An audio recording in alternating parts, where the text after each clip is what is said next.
Now? Yeah? Yeah? Good? Wonderful. I think so. I think you all can hear me. Anyway, yeah, sweet. Welcome to today's stream. My name is Ariana.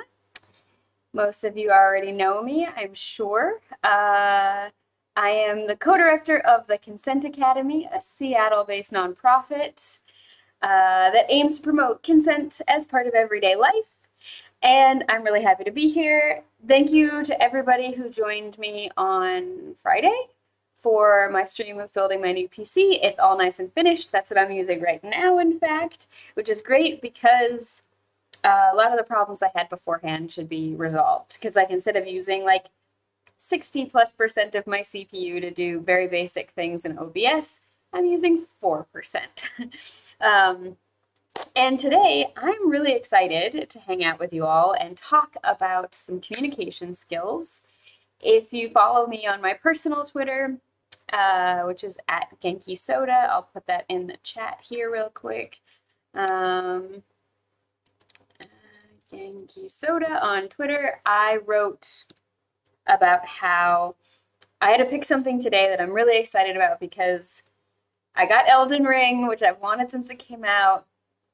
And it took all of my strength to not just say like, no stream today, and then just play Elden Ring, or do something along the lines of just stream myself playing Elden Ring.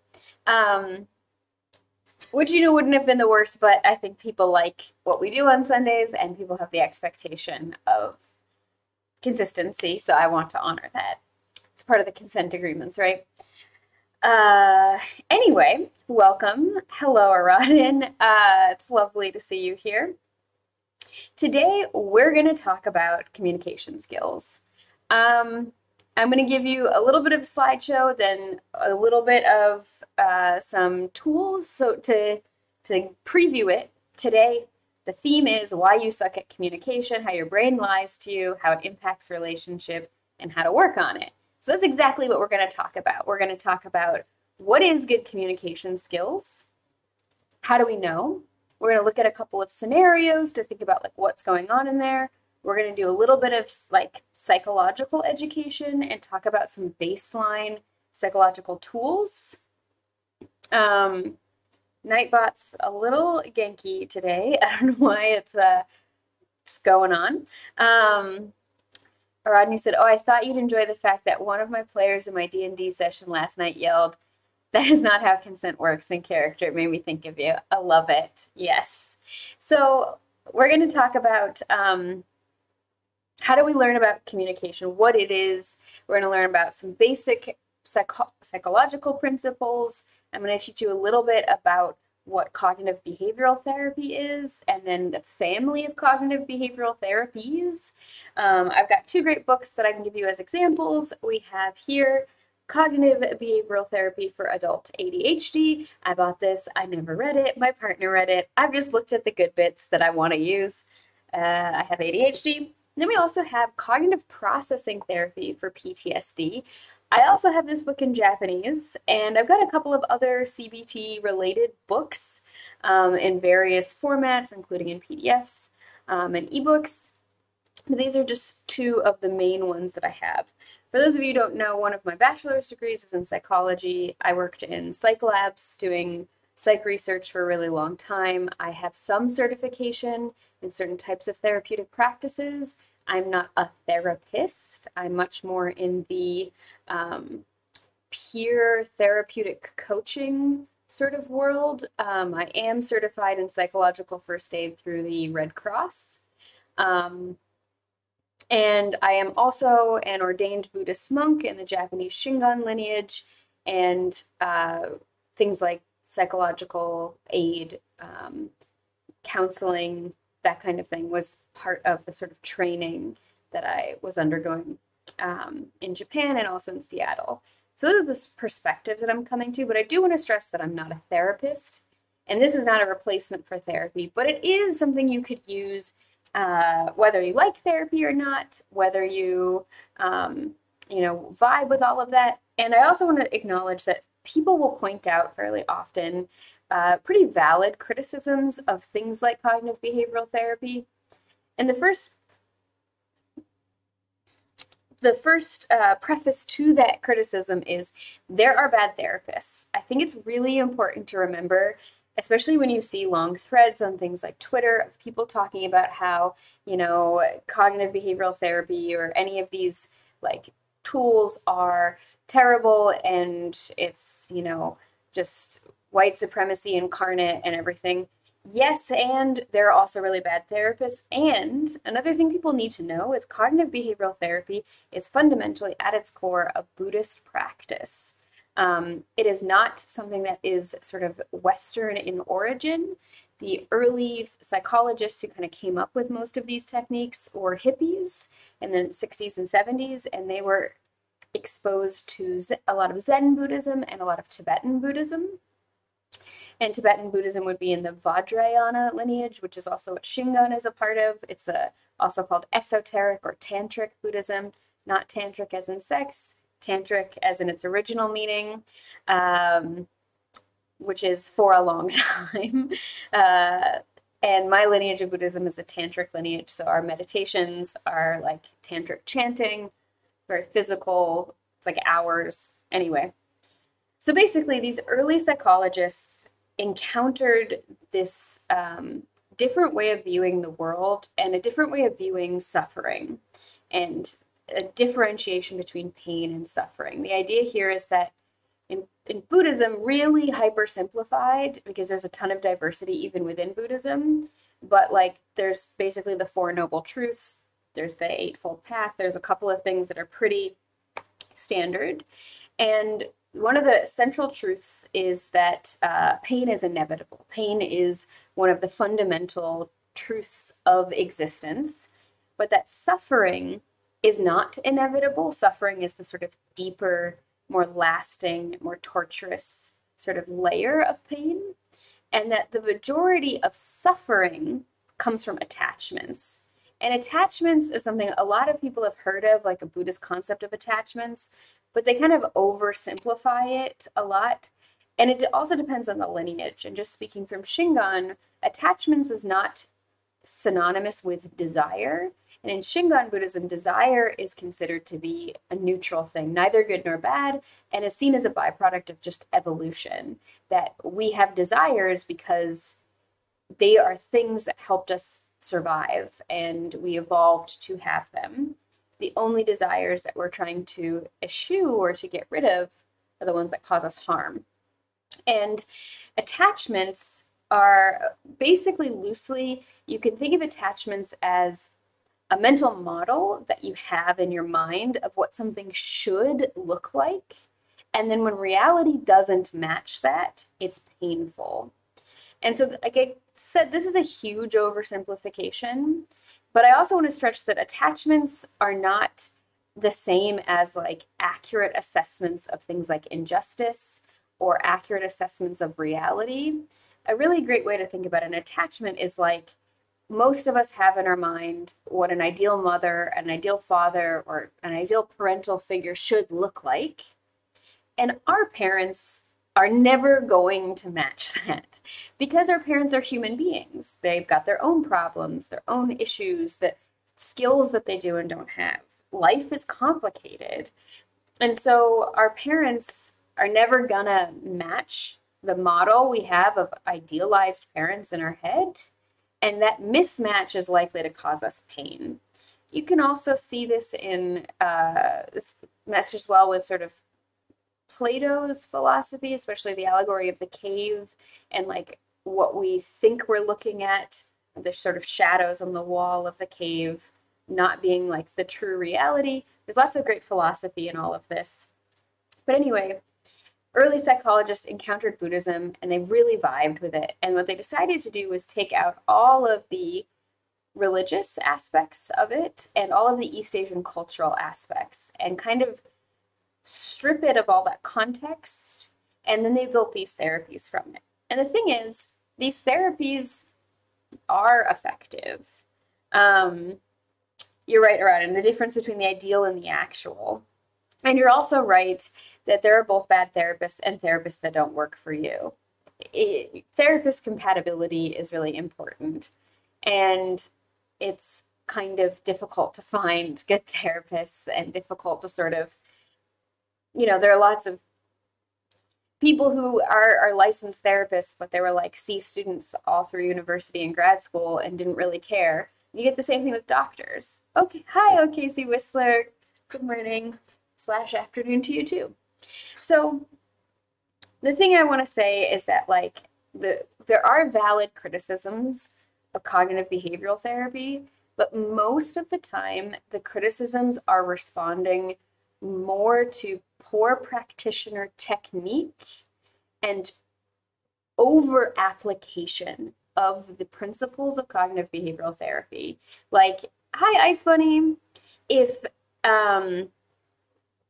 you're facing something like systemic racism and your therapist is trying to tell you this is a cognitive distortion that you're reacting to it, probably they're over applying it. There can be these cognitive distortions in our responses to anything that happened in our lives, but there's a difference between an accurate assessment of what's actually happening to you or an accurate assessment of things like how risky a situation is as a result of racism and a cognitive distortion. And a therapist who is not well versed in something like systemic racism is likely to over apply the principles of these therapies.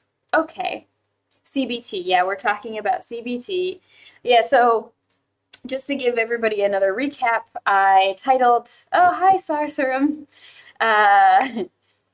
I titled today's stream, Why You Suck at Communicating, How Your Brain Lies to You, How It Impacts Relationship, and some tools to help. And so some of the things we're going to talk about today are, some of this is I'm pulling from an old Consent Academy class to go over some basic principles of what is good communication, how do we know? Then I'm also going to talk with you about how your brain lies to you. So we're going to look at some resources.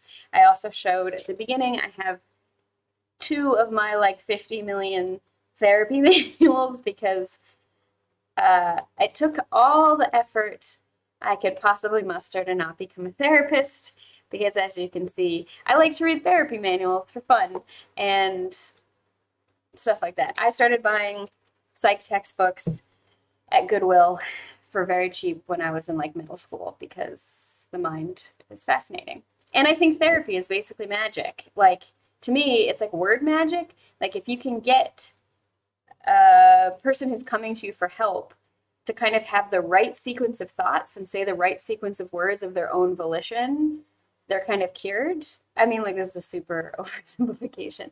But to me, I'm like, that's magic. That's just like brain magic. Anyway, I love therapy, but I don't want to be a therapist. Neurolinguistics is a big part of what I studied in university. I did a little bit of research into neurolinguistic processing. Not my favorite. And I preferred my research in like psych labs looking at like stress and attention. That's a lot of what I studied, was like how the brain focuses attention in different sort of circumstances. Anyway, and stress being one of them. So let's just get into this a little bit. Like, we have this question here, and I want actually to know what you all think about this. Why learn good communication skills? Like, what's the point? And yeah, Ice Bunny, my brain has to see a therapist who's not a waste of time and money. I do want to stress again that while there are valid criticisms of cognitive behavioral therapy, it is not something that is just like white and Western in origin. It is actually something that has its roots really deeply in Buddhism and East Asian culture and religion. And then it's a lot of the criticisms that people have are less about the therapy itself and an over application of the tools to circumstances that are not appropriate for it. So, setting that aside, what do you all think? Why learn good communication skills? What's the benefit?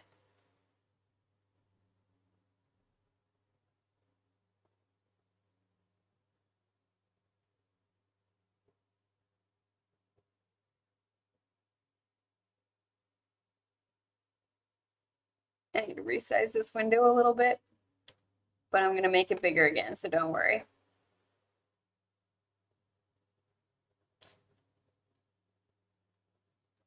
No, it doesn't look good resized like that. Okay. Okay. Just leave it as it was. I just need more room. I have a big screen, but not a big enough, it seems. Arad, and you said on the very basic level, everyone should learn good communication skills so they can effectively and accurately convey their thoughts. Yeah, for sure. I would say that's a really good example.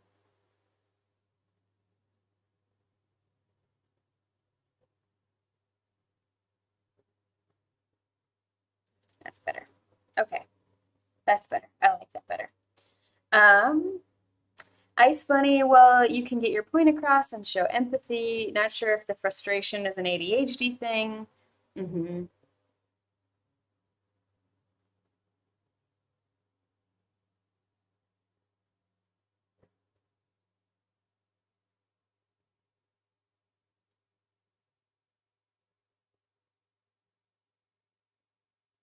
Harad, and you added, but also because whether they admit it or not, everyone wants and needs friends of some type and level. Yeah, even if people don't want to say that they need friends, we need some level of social acknowledgement and recognition. The kind of person who does not need people in any way socially is an incredibly rare person. I can't say definitively that that person doesn't exist, but I suspect not. So some things I would say about why we should learn good communication skills is it just helps in everything. You know, no matter what kind of role you're in life. You know, if you have any kind of people depending on you, you have all these extra responsibilities. OKC Whistler, you said communication is the only way we have to see the world from someone else's perspective. Yeah, that's also a great point. We need to be able to communicate well with our communities, with our friends, with our family, found or otherwise, whomever.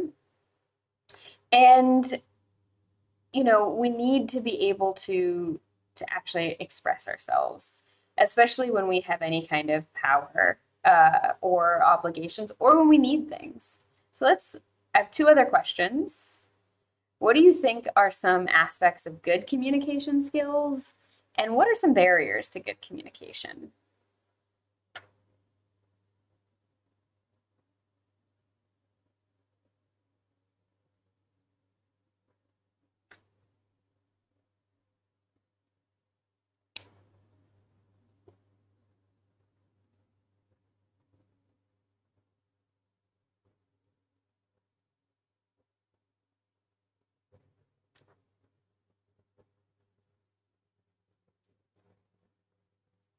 Actually listening to the other person. Mm-hmm.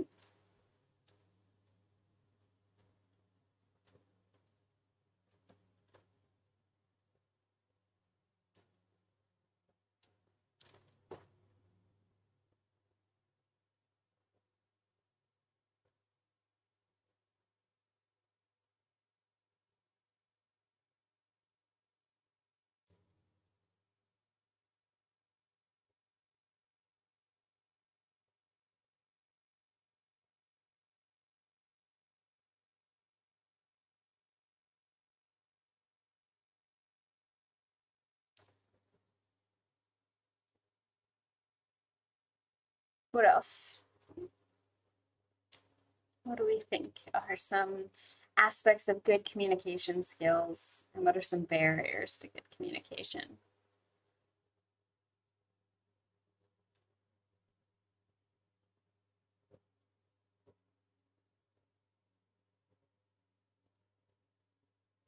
Rod, and for barriers, I think some could be that some people get so desperate for connection that they can push or scare people away with that need. Yeah, definitely. OKC Whistler, listening to respond versus listening to understand. Yeah, I think that's a big one.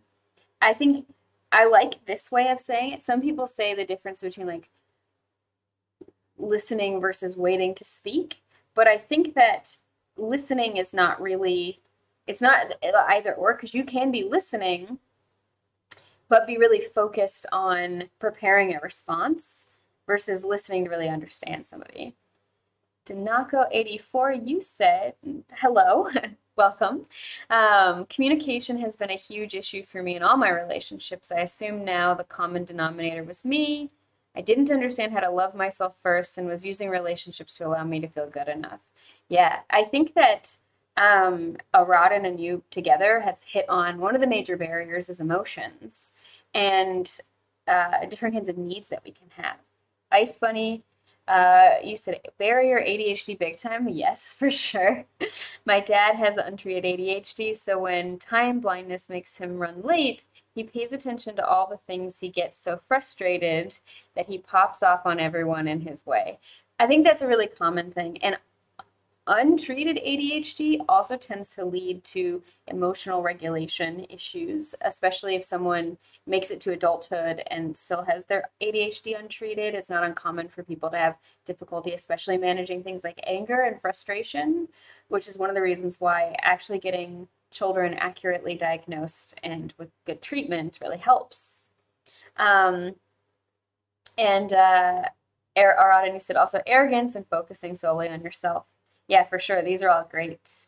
So some barriers that I would include are emotions, which includes jumping to conclusions, defensiveness, distancing, poor listening skills, poor articulation skills, or not knowing what one wants to say or how to ask for things. Also, poor boundaries. I think this is not an exhaustive list. There are so many things that can create barriers to good communication, but I would say that these are some of the most common. And of this list here, what do we think is the biggest barrier to communication, kind of regardless of the situation or context?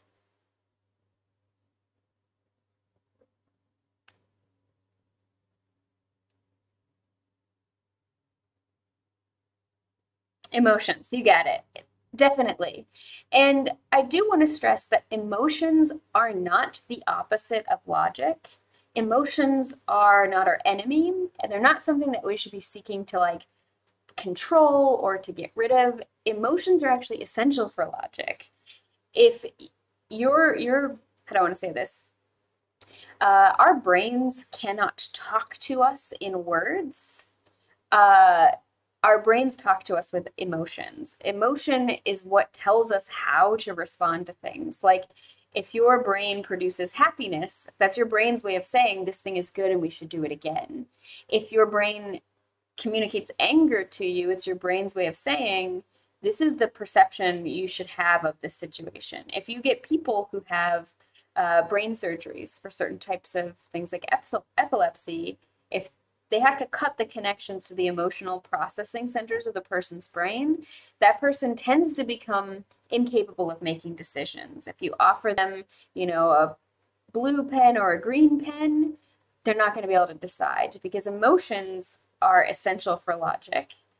But certain types of emotions, when we don't listen as well to what our brain is actually trying to communicate to us, if we're not in good communication with our minds, we can have difficulty actually making good use of those emotions. And the emotions that we experience can overtake the sort of communication between our mind and our brain. So let's talk about this a little bit more. We're going to talk about emotions and communication. So I think we've kind of hit on this first one a bit already. How can strong emotions make communication more difficult? When are some times that you've experienced strong emotions have impacted, or have you experienced strong emotions impacting your communication? And the bigger question, the one I'm the more interested in for right now, what do you think is the benefit of being aware of emotions when communicating?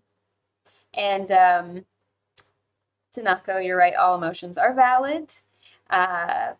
And Aradin, also the more you try to control emotions, the more your emotions will actually control you. Yeah, I think that controlling emotions is really not the way I like to think about it. It's more, and I don't even like the word of like managing emotions that much. I'm much more interested in the being able to better understand my own emotions and to respect them more, to actually listen to them better and kind of have a conversation with them. Ice Bunny said, in oneself or the person you talk with, in yourself, being aware of your own emotions. Good question, Ice Bunny. Around depression and self-doubt are big ones for me personally. Yeah, I think self-doubt definitely, I relate to that hard, impacting my communication. And Danako, you said, I think building awareness is the single most important thing in life, following your emotions to better understand what you prefer and don't. Yes, and I think that I want to take this moment to come back to, this is also one of the foundations of consent. At Consent Academy, we talk a lot about how the etymology of the word consent is literally with feeling, like con meaning with, and sent like sentiment or sensation means feeling. And that means that consent is something that's supposed to feel good in your body and emotionally. And whenever there's some kind of tension between how things feel in your body and how they feel in your mind and emotionally, that usually means that there's something going wrong. So being aware of how you actually feel in a situation is essential to being able to set good boundaries or to actually ask for what you want. So excellent point, Tanako. Aradin, yeah, awareness and working with your emotions rather than trying to control or suppress them. Yeah. And to me, the benefit of being aware of my emotions when communicating is to help me have more authentic communication. I know that word is like really overused. People kind of throw authenticity into like every situation, and sometimes it gets really cringy. But I do want to stress that to me, like authentic communication means also being true to myself and being true to the person I'm interacting with and respecting them fully. So then let's look at an example. So I want you to think about what's happening here. So imagine you are working on a building project. Let's say you're putting together a new piece of IKEA furniture and you have everything you need laid out. Your partner comes over to join you and moves some of the items. And you say, ugh, why did you move everything? Now all the screws aren't lined up correctly. Your partner replies, well, that wasn't a good place for them. I'm not sure why you put them there. And you reply, now I have to take time to fix everything. What do we think is happening in this scenario?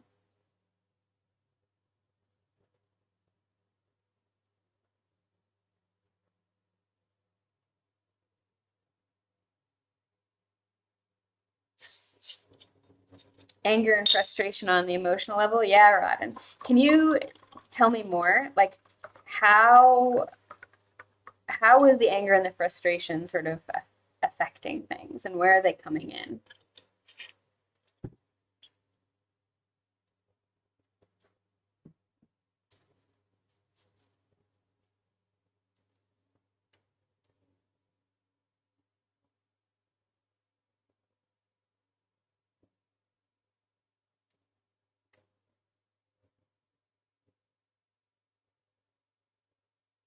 Tanaka, you said it seems partner two has assumed what is good or not for the first person without asking. Yeah, for sure.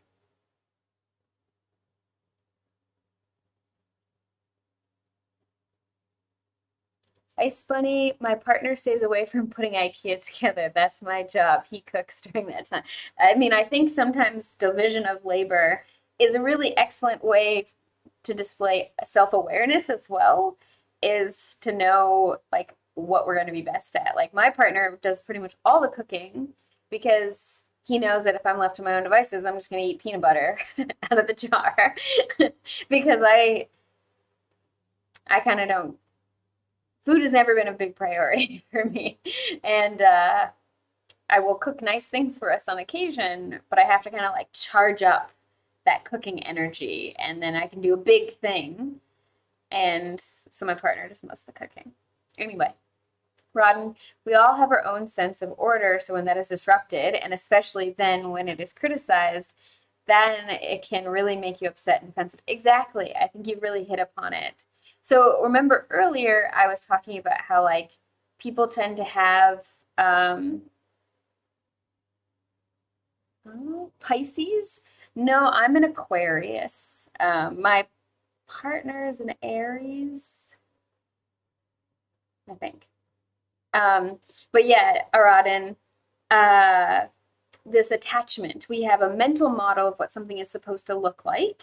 And when reality doesn't match that, it can provoke emotions, right? One of the ones I mentioned at the beginning for anyone who missed it is most of us have an image in our head of what a parent should look like, which is really an idealized image of a parent. And our real human parents are never going to really match that because they can't, because they're human. They're imperfect beings. They've got problems. They've got mental health issues. They've got things they don't know. They've got things they're not good at. They've got their own life drama. And this is not to excuse harm on the part of the parent. Like, if that's not at all what I'm saying, but that when reality can't match our idea of what we think a parent should look like, we get into trouble. And anytime you hear that word should in your thoughts, that should be a little like red flag of I need to think about if I'm doing myself a difficult with this thought. I like what you're saying, Whistler. The resist that the emotions being a barrier to communication. Instead, I suggest substituting unhealthy storytelling. I actually agree with you because it's less the emotions themselves that are the barrier and other processes that are happening. And you're right, Arad, and cooking is my limit break. I have to charge it up before it can be used. And Danako, IMO, it's the shoulds of the world that are really what's really wrong. Many different paths and are all valid. Yeah. Arad, and you added, yet my mental health counselor often said, don't should yourself. Exactly. So what could be, so this situation here, we can't actually read the people's minds, but we can imagine the first person lays everything out and they've got an image in their head of what putting this piece of IKEA furniture together is going to look like. And they're kind of planning it. And then something comes in and disrupts it. Now, realistically, in the grand scheme of things, it's a pretty small thing, moving some things over. The person should have probably asked, like stopped, noticed, hey, my partner seems to have everything set up. Let me double check. Is there a plan? Should I not touch anything? But they didn't. And then the person responds with frustration. And a lot of us are afraid of finding out we've done something wrong, that we may have hurt somebody, that, you know, we're not perfect. Even if we don't actually think we're perfect, a lot of us are afraid of things that might confirm that, right? So, you know, regardless of what your self-esteem is like and your confidence, things that kind of go against our sense of self or confirm our worst fears, however small, can make us really defensive. So this person, instead of saying, oh, I'm sorry, let me help you fix it, says, you're wrong for feeling that way, essentially. Like, this person's communicating not necessarily that skillfully, I'm frustrated because I had a plan.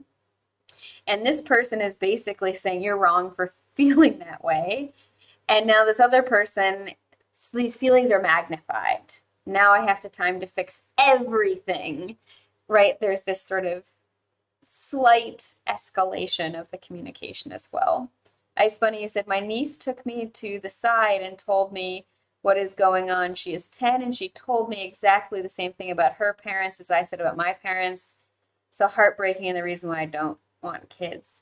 Yeah, that's really tough. I think that it's really common for people to make the same mistakes as the people who raised them. It's not inevitable, you know, like people talk a lot about intergenerational trauma, but intergenerational healing is also a thing.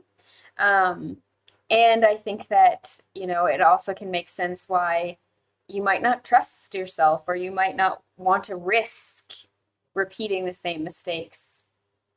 That is also completely valid. And I'm sorry that your niece is having trouble. And around globalizing. Yeah, also. So let's look at this. Another example. You are talking to your father about some stressful medical issues you are facing. You've been getting a lot of tests and are feeling uncertain of how worried you should be. You're hoping for reassurance from him when you say, I don't know what to do. And he replies, how do you think it makes me feel to hear this? So what's going on here?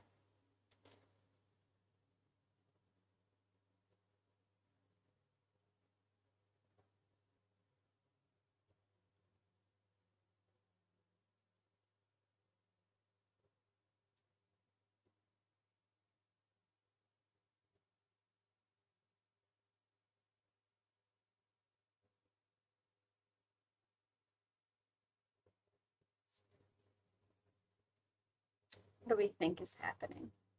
Daka Pops needs a bit more empathy, for sure. Can you tell me more? How do you know that the situation is that empathy is happening? Yeah, OKC Whistler, empathy fail by making the listener about the listener instead of the speaker. Exactly. There you go. Making it about the other person. And Arada, you said, without knowing more context, it seems like the father is focusing the conversation on himself rather than his son. Exactly. So there's a really good short thing I can share with you. It's called ring theory of support. And it's this idea of the person who's the most affected by something going wrong should not be asked to give support to anybody else. And the person who everybody should dump out. Yeah, good job, chat. You did nail it. I mean, you all are great. So you have here this idea of the affected or aggrieved person in the middle, and each ring around needs to send support or comfort in, and then look for support out. So it's okay in this situation here that the father is feeling upset and having some kind of stress or difficulty in reaction to their child having health problems. It's scary as a parent to not be able to protect your kids from everything. But the problem is you can't go and then, expect the person who's experiencing the health problems to provide you emotional support. There's this really great story from this woman, Susan Silk, talked about her experience with having breast cancer and some of her coworkers demanding she spend a lot of time with them to make them feel better. And they kept saying to her, it's not all about you. And she was like, what do you mean my breast cancer isn't about me? But this idea here really sticks, and I'm going to put this link in the chat. And, if I'm having a problem, I should ask my, partner and maybe my parents for support.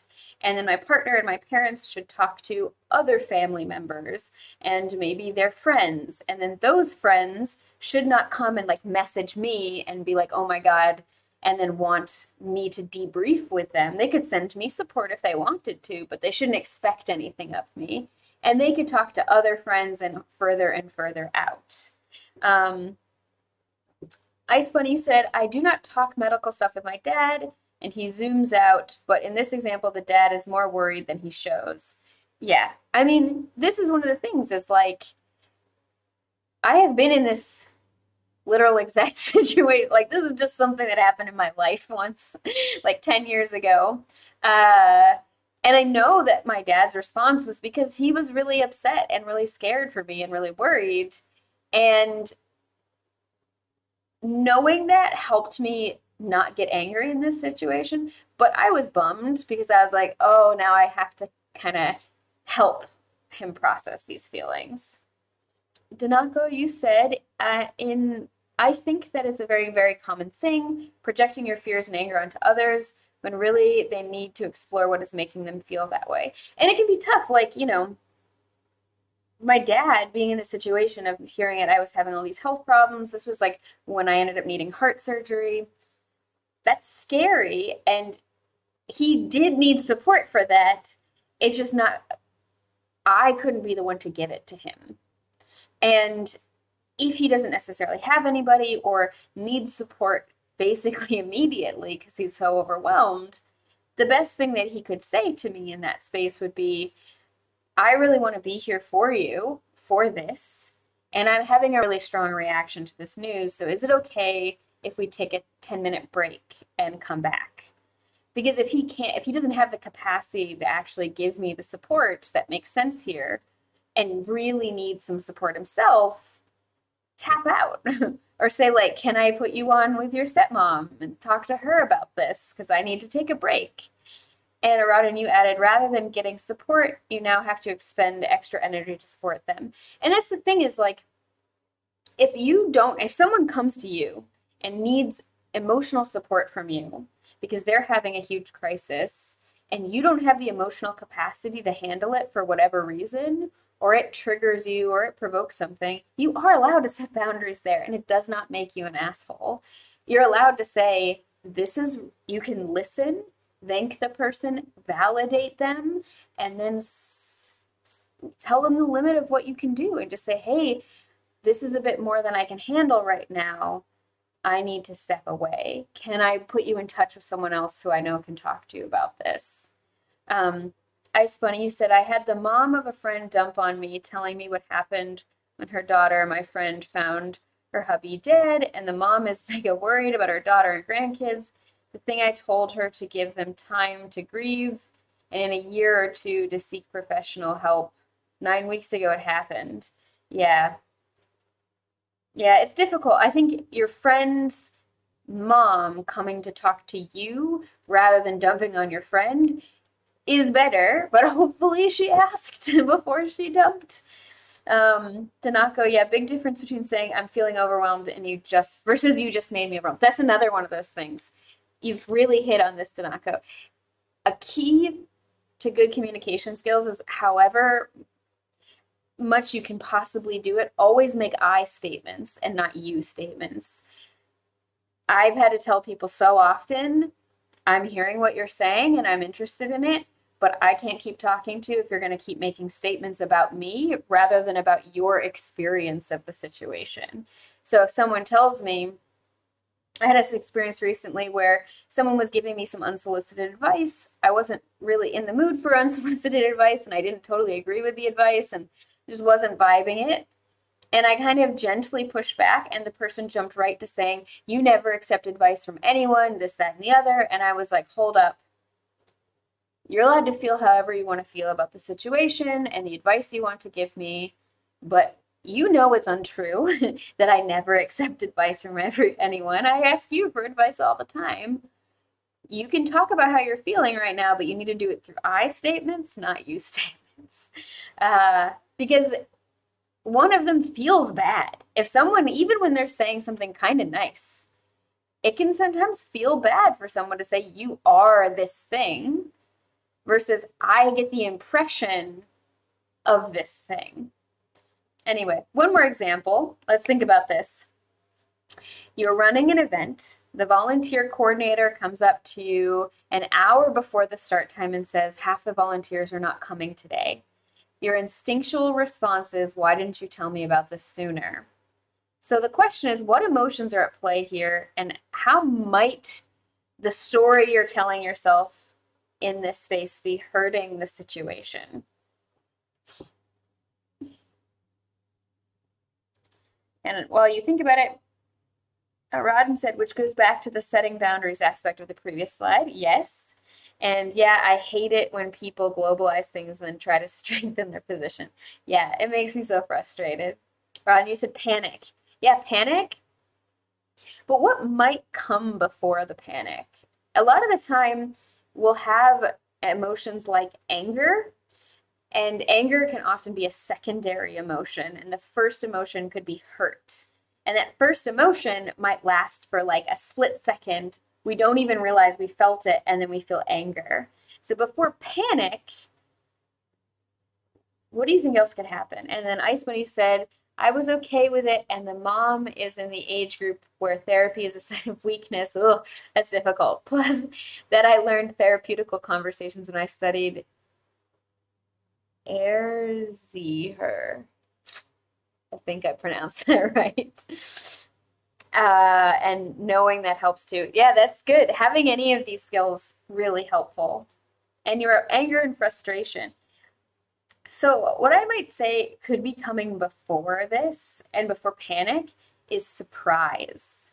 Surprise is actually an emotion that we can often experience a lot more than we realize. remember, it's coming back to that we have the model in our head of what something should be like, and then when reality doesn't meet it, it can cause all kinds of trouble. And surprise is one of those ones. Like, you know, something gets broken and it's easy to replace it, or it's not that big of a deal, but the surprise of it being broken can then be the thing that sort of cascades into this bigger reaction, especially if we, without knowing it, because we have all these like sneaky positive and negative thoughts that are like barely in the mind, barely conscious, and they happen so fast. And part of good communication skills, and part of what we'll talk about today, and probably more next week. I don't think we're going to finish everything I want to talk about today, but we'll see. One of the skills is learning to catch those kind of mostly hidden thoughts that we're having and change them, and because they're that story we're telling ourselves, as Whistler mentioned. Danako, you said the question is okay, but tone seems like it will matter the most. And oh, okay, Ice Bunny, pre-K / special needs educator teacher. Nice. And Aradin, I also think when did this happen is probably better than why didn't you tell me about this sooner? Yes, and if I'm in this space, maybe later I want to look at what are my procedures when something like this goes wrong, so that the person who, say, my volunteer coordinator knows the second, certain number of volunteers aren't coming in, you need to let me know immediately. Like maybe my procedures need to be updated.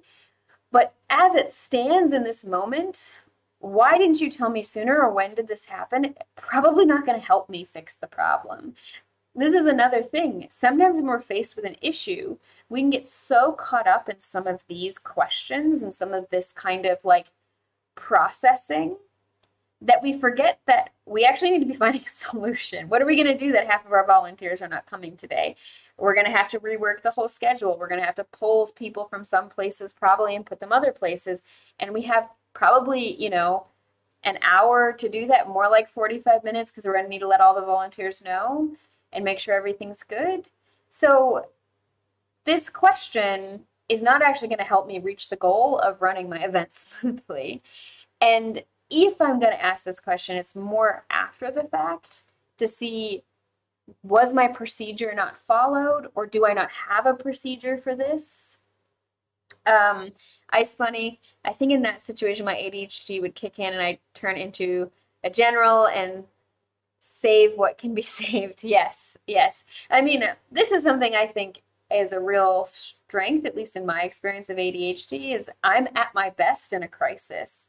100%, like that is when I shine the most. When things are going wrong, my brain just like the whole thing is there with me.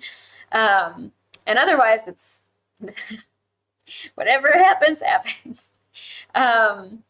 And Danako, you said, I guess it also assumes that they didn't already tell you immediately. You don't know. Exactly. And that is also likely to cause a totally different conversation to start, or could. It risks getting into basically a mini argument with this person and wasting time. Aradni said, true, if this is a major corporate event, that is different than, say, a bake sale. Yeah, for sure. So I want to bring us to the first main idea of today. We have the cognitive triangle. The cognitive triangle is one of my favorite concepts in the entire world, because when I first learned about it as a kid, it blew my mind, and it has helped me in every aspect of my life because I try to use it all the time. And I can share with you all some worksheets if you're interested that you can use to go through this. So the cognitive triangle is the theory that our thoughts affect our feelings and our actions affect our thoughts and our feelings affect our thoughts and our actions. And we also have the idea of attachment to mental symbols, or also the story that we're telling ourselves. So a lot of the time we have an attachment to a mental symbol, that we could be attached to it through our feelings or through our thoughts. We might have a story we're telling ourselves about that. And when something doesn't match, can go awry. But then the other thing is something can happen, like an action. Something happens and you have a thought in reaction to what happened, and then that creates a feeling that then creates actions and other thoughts. And sometimes these are things that are not helping us, that actually make our life harder and cause us a lot more suffering than we need to, or they cause us to not take something seriously enough, or they cause us to dismiss something or to not prioritize something. And it's not to say that that's always bad or wrong. That's not what I'm saying. But we want to have the skills to be able to check. Is this the reaction I actually want to be having to this situation? Is this going to get me to my goals? And am I going to feel good about it? Depressive smile or smile spiral is an example. You're absolutely right. So I have a couple of examples. So how does the cognitive triangle help us communicate? Well, we have this idea of chain analysis, and I can give you an example of what, give me a second, this one here. This is from, sorry, this is not the most well-sized thing. Give me just a minute. This is from cognitive processing therapy. It is called the ABC worksheet. It's a great worksheet. I know some people get offended at the idea of your therapist, for example, giving you worksheets, but there are some therapies where that is the baseline. Now, to be sure, if you're ever seeing a therapist, you should get this information at the beginning. So how do I want to say this? Most of the time, if you just go see a therapist, you're going to be seeing someone who's probably practicing like a psychodynamic problem of the week. You kind of come in and you talk about whatever. And that's what 99% of the world needs. You just need someone who can be there to listen to you, to ask you some good questions now and then, to help check your thinking, and to be supportive. And every once in a while, your therapist might bring in some tools from some very particular therapeutic sort of frameworks. And then if you're going to get something like cognitive behavioral therapy, it's usually going to be for like a 13-week period for a targeted reason to help with a specific issue that you're having, like cognitive behavioral therapy for ADHD. Why does this exist when ADHD is not a mental health issue, but a brain difference? Well, because having ADHD is also incredibly traumatizing, because we live in a world that is not designed for us, and we tend to pick up a lot of habits on the way that are harmful to us and make things more difficult. And so cognitive behavioral therapy for adult ADHD looks at where can we use these therapeutic techniques to make managing ADHD easier. It won't cure a person of ADHD, there's no such thing, but it could help the person who has it have an easier time of managing it. So then here, this is a great example of what we could call chain analysis. So you would think about here, what happened? An event happens, and you would ask yourself, okay, what did I tell myself about this event? And then what did I feel about what I told myself? You might have to sometimes put in, like, say, column B here, many different things, because you're going to have a lot of thoughts in reaction to something. And it could be difficult to find what was the actual thought that you were having that produced this huge negative feeling. And it's difficult. So an example I like to give is avoiding writing an email. I have weird tendencies to get email anxiety. And what that ends up looking like a lot of the time is I'll see I got an email in my email account and I'll immediately feel stressed. So I can get the two endpoints, right? This is often how we start. I see an email in my inbox, or I get the little like notification on my phone that someone sent me an email, and I get a sense of dread or like avoidance, or like I want to throw my phone away from me or whatever. And I'm aware of this, and I not necessarily a proportional response to getting an email. Sometimes, for sure, some emails are worthy of that, but a lot of the time it's not. And I want to figure out, because the behavior that is also then caused after that is I avoid it. I avoid reading the email or the Facebook message or the text until kind of an inappropriate amount of time later sometimes. So what's happening there? I need to figure out what's going on in the middle that makes it so I get an email, I feel a ton of dread, and then I don't reply to the email or read it until sometimes until it's caused problems in my life. So I spend some time thinking about it, and really what happens is I tell myself a story that the email is going to have something bad in it. I say, either this email is going to take me so long to write and I'm not going to be able to finish it, and I just think about how troublesome it'll be and how many times I'm going to have to rewrite it and how much work it's going to take, and it's going to be this and that just makes me feel so exhausted, and then I want to throw my phone away from me. Or I might assume the person who sent me the email is angry at me. This happens a lot because I have ADHD. I'm often forgetting about important things or doing something impulsive or making some kind of social mistake. And so my whole life I've been used to, especially people with more power and authority than me, being angry at me about something I've done and me not really being able to do anything about it. And because I have that low level repeated sort of stress, I have a strong association with getting messages from certain types of people that they're mad at me or I've made some terrible mistake. Or if it's an email from a, family member, sometimes I can be like, oh no, who died? My whole family jokes that we don't talk to each other that often. So anytime anybody emails or calls, we all assume it's terrible news because we think that's the only time we're going to message each other, which also isn't true. But we've got this story we kind of tell as a group that we self-reinforce. So there's usually some sneaky thought that's happened that I didn't even realize I had that basically says email is bad, danger, danger. And that provokes all these feelings. And the only thing that I can do in this, because the other problem is I'm imagining what it's going to take from me to deal with this email. How much time, how much stress, how much labor, how much emotional processing, whatever. And I don't have that. And so the only thing my brain says I can do is avoid it until the anxiety passes or until you've spent the adrenaline, and then do it or never do it. And the thing is, though, 99.999% of the time, the emails I get are completely bland. There's nothing of substance really to them, or they're positive, or they're actually someone sending me something really nice or asking me for a nice favor. And it's rough that I have this email avoidance. It's rough that I can get this anxiety, and there's a bunch of different causes, right?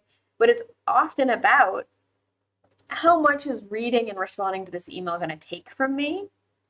And so by catching this thought, I'm able to check in with myself. Is this actually accurate? What evidence do I have that this email is going to be this person being mad at me? What evidence do I have? This is going to take a long time. And say I do have evidence that this is going to take a long time or that the person is mad at me. Well, I can ask myself, is it better to avoid it, or will it be easier to take care of it now? And usually it's easier to take care of it now. If it's an email I'm really stressed about, I often like to wait until I'm about to fall asleep to read it and respond, because I find when my brain is has fewer resources, my anxieties tend to have less power. So like first thing in the morning or right before I go to sleep, or if I've had some wine with dinner, that kind of thing. Because I kind of can't access that stress energy as much.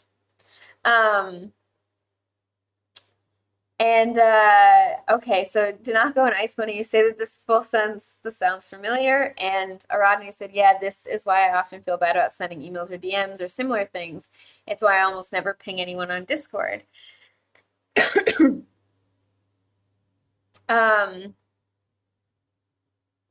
I don't know, Ice Bunny, if we have a sunflower lanyard, but that's nice. I think that that's good. And Rodney said, I strangely get this with watching TV shows too sometimes. Do I really feel like watching this right now? Am I feeling up to it? Um, yeah, so this is one of those things my partner also does that with TV shows. There's a lot of shows that I really want to watch with him that I've watched and I've loved, and I'm like, I want you to see this. And he has this idea that everything I enjoy is really deep and like hardcore emotionally, which is actually true most of the time. But he can just be like, I don't have the energy in my life for something that's going to take a lot of mental and emotional energy to engage with. And if he does have the energy for it, he usually wants to spend that energy on something else. So we almost never watch those shows together. But that's a little bit different than like getting yourself worked up, telling yourself something that's not likely to be true. Um, and You asked Nako, does this in part stem from not being able to say no because of poor boundaries, because of not feeling good enough in self? I think that's also true. I have a lot of people-pleasing tendencies that I've been working on for years, and it's helped me a lot to work on it because it's made me a lot better at boundaries.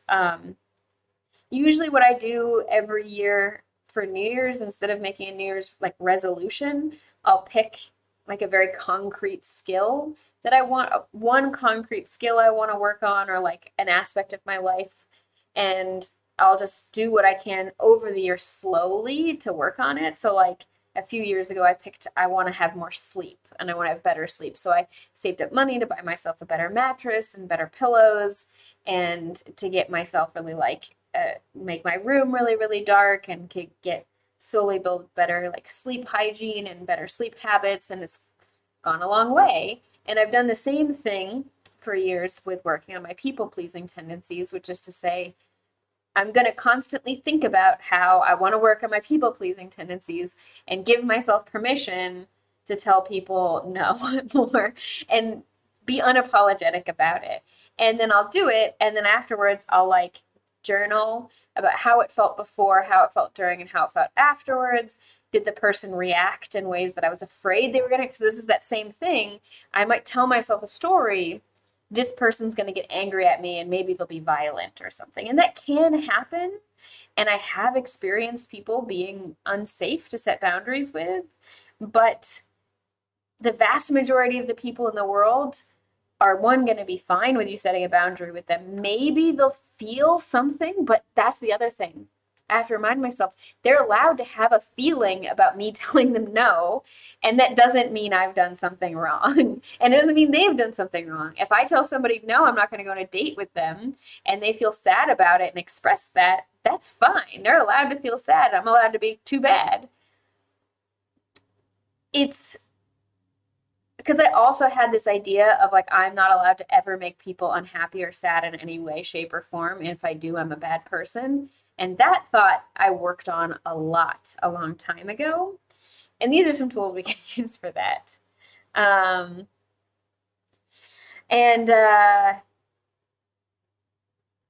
it's cool, Danako. I didn't think you were assuming that I did that. I did think you were sort of asking in general. And it is something that I do. And then Aradni said that sounds more like a healthy version of resolutions. Yeah, and I always give myself years to do any of these like things I want to work on. Oh, thank you, everyone.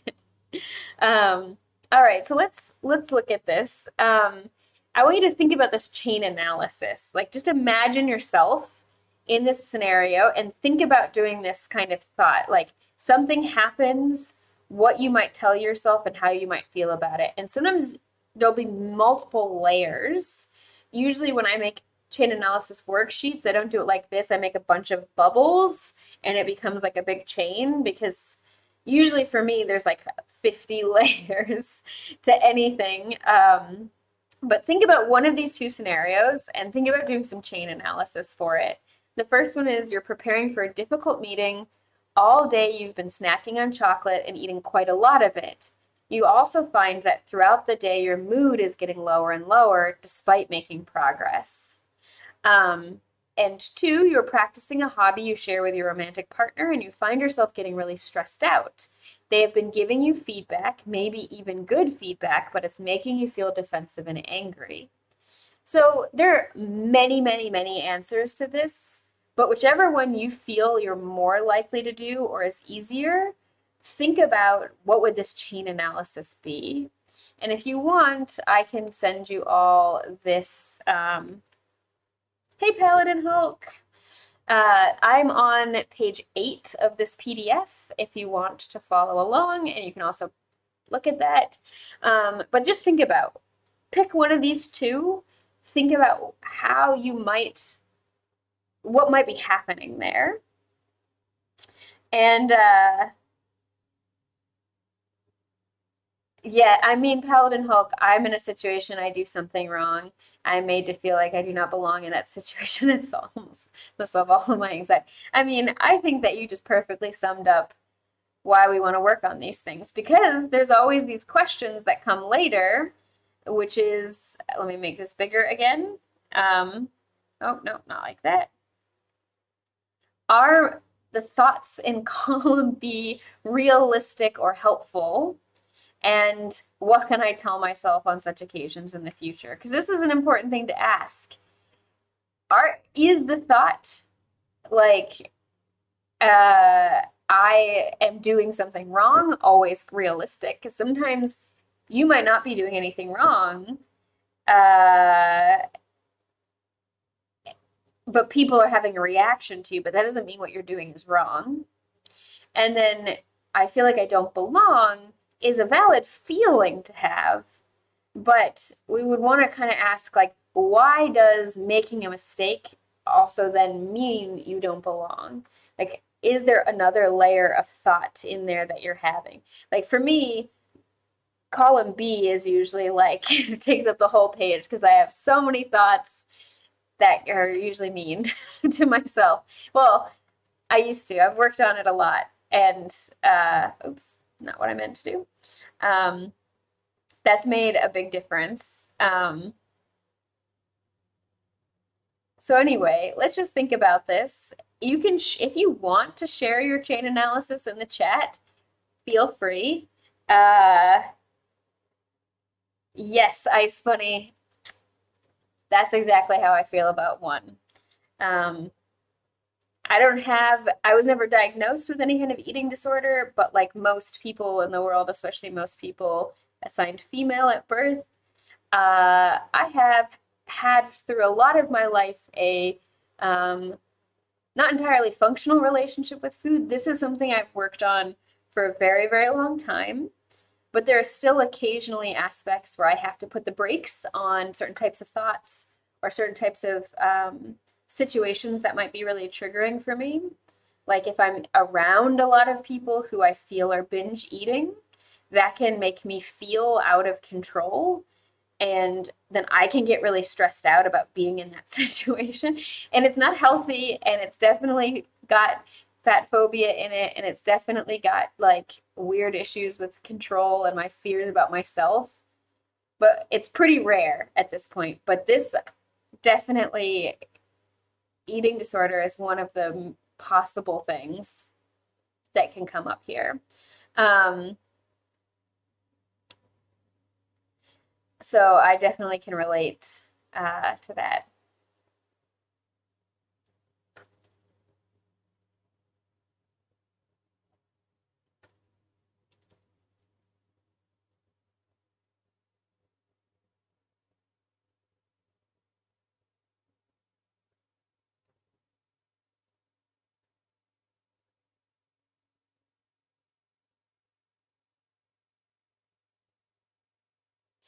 Paladin Hawk, you said definitely a lot of thoughts going on in those examples. Aradin, I would say the first one, you might have a connection between eating chocolates and being stressed, even if not on a conscious level. So the more you're eating the chocolate, the more your mind is focusing on the stress. And so the worse and worse you feel. That's also a great example because sometimes physiological states can also be things that provoke a lot of these sorts of things. Like I get migraines, and my migraines will cause me to have a lot of nausea, but I can also get stomach aches when I'm really stressed. And so sometimes I'll get a stomach ache because I ate something bad or because I'm about to get a migraine. And my brain says migraine or a stomach ache equals stress because that's for some reason a bigger association in my mind. And so then my brain will start to look for things that I'm stressed about. Or the same with, like, I have issues with tachycardia. My heart will beat too fast when it doesn't need to. And I have to take some medications to keep my heart rate lower. But before I got on those medicines, my heart would start racing, and then I would start to feel like I was about to die. Like my brain would say, this is an incorrect heartbeat. It's too fast and it's not regular. And therefore, this means something's terribly wrong. So I would get these feelings of like impending doom. And then my brain would start to look for what's wrong. And usually nothing was actually wrong in my life aside from untreated heart problems. And I would become really hyper fixated on something really small as like the source of some great calamity. Like something really small, like, did I put the right postage on my tax returns 2 years ago or something? And I'd be like so focused on that. And those two things, the stomach aches and the tachycardia, are physiological states that then provoke all of this other stuff.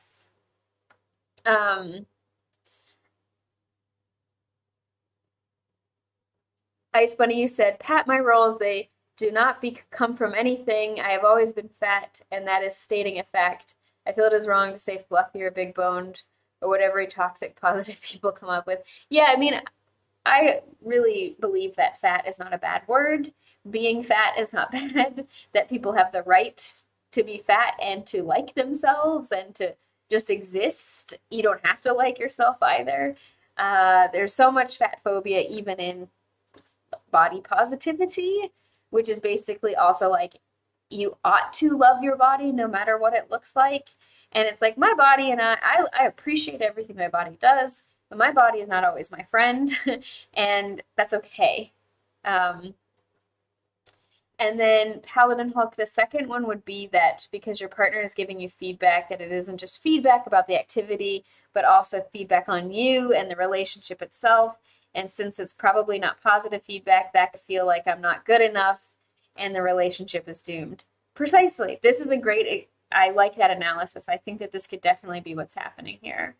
Aradin, you said, in the past, I used to give myself heartburn to stress, and that stress then causes my back to seize up.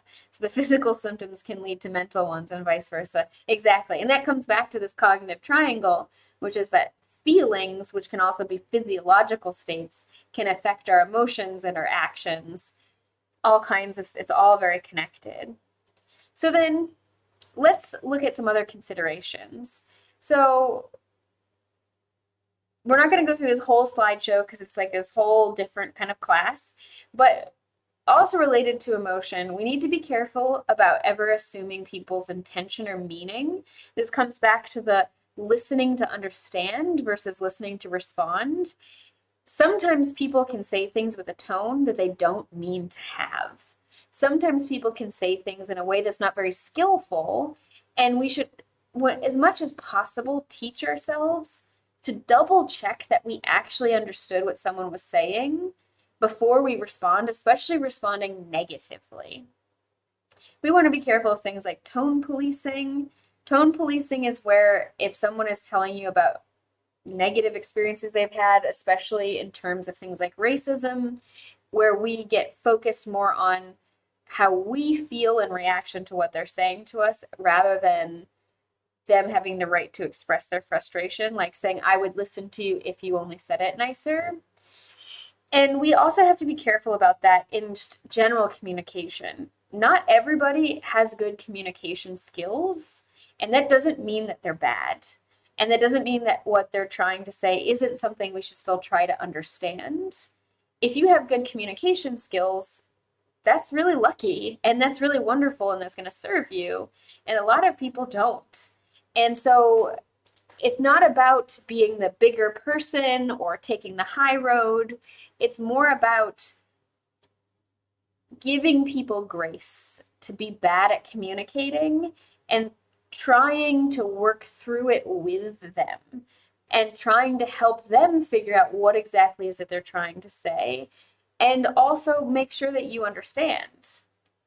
And Arati said, also, I mean, in the past, being fat was considered attractive and desirable. Also true. Ice Bunny, the sweetest thing my BF ever said to me was, I do not care if you're fat or skinny, as long as you're healthy so we can spend as much time together. And now he is the one seriously sick. That's difficult and sweet. Yeah, we've got to meet people where they are. It's absolutely true, Whistler. We do, and it can be difficult. It can be exhausting, and we're going to come to, in just a minute, a tool we can use to help us with that. And then Arad and you, Crit Rich, hello! And Arad and I said, it makes me think of the issue of vocal fry I've seen a number of women mention recently. And Ellen Hulk, the internet, yes. So some skills for emotional regulation. I don't really love the word regulation, but I haven't found a better way to put this. But having a better conversation with your emotions. Some things are things like be aware of your own emotions. Practice being aware of your own emotions. If you're not really in touch with your emotions, spend time each day, once or twice a day at first, and then increase it as you get better at it. Just scanning your body, head to toe, looking for physical sensations, and then to kind of scan inside. But a lot of the time, our emotions are things we also experience in other parts of our body. Don't be worried if you feel nothing. That's not a problem. I had a friend when I was a teenager who was like really convinced that he had severe depression because he felt content a lot of the time, because he's like, he thought that he was supposed to feel happy all the time. And because he didn't, he thought that he had depression. He didn't. He did not meet any of the criteria for depression. He just thought that because he didn't feel some strong emotion all the time, that meant something was wrong. But check in, especially after any kind of interaction or during an interaction, if you can remember to do it, and write it down if you can. Like if you've got a little planner, I like to write down, anytime I just cry, anytime I have a day where I just cry or something really sets me off, I like to write it down so I can track, am I crying more than usual or less? Or is there something going on in my life that I've not dealt with that I maybe should deal with? So that practice being aware of your own emotions. Know how to physically react, so you can take slow, deep breaths. You can do this kind of breathing technique where you breathe in for 4, hold for 3, breathe out for 4, or things like box breathing, breathe from your diaphragm, conscious relaxation, like relaxing all your muscles from your head and down. These sorts of things can really help. Reframe your perceptions, which includes question the story that you're telling yourself. See if you can catch the story you're telling yourself, and then when you can, question it. Try to assume the best intentions from everybody, even if you feel like you have evidence otherwise. Until you know for sure that someone's intentions are not good, just assume that everybody's doing their best, everybody's trying to be kind to each other, and most people are not good at communicating. And then allow for ambiguity. Remember that it's possible that you don't know what's going on. That one's one of my ones that's easiest for me, because as someone with ADHD, I often don't know what's going on. I'm kind of used to that default state.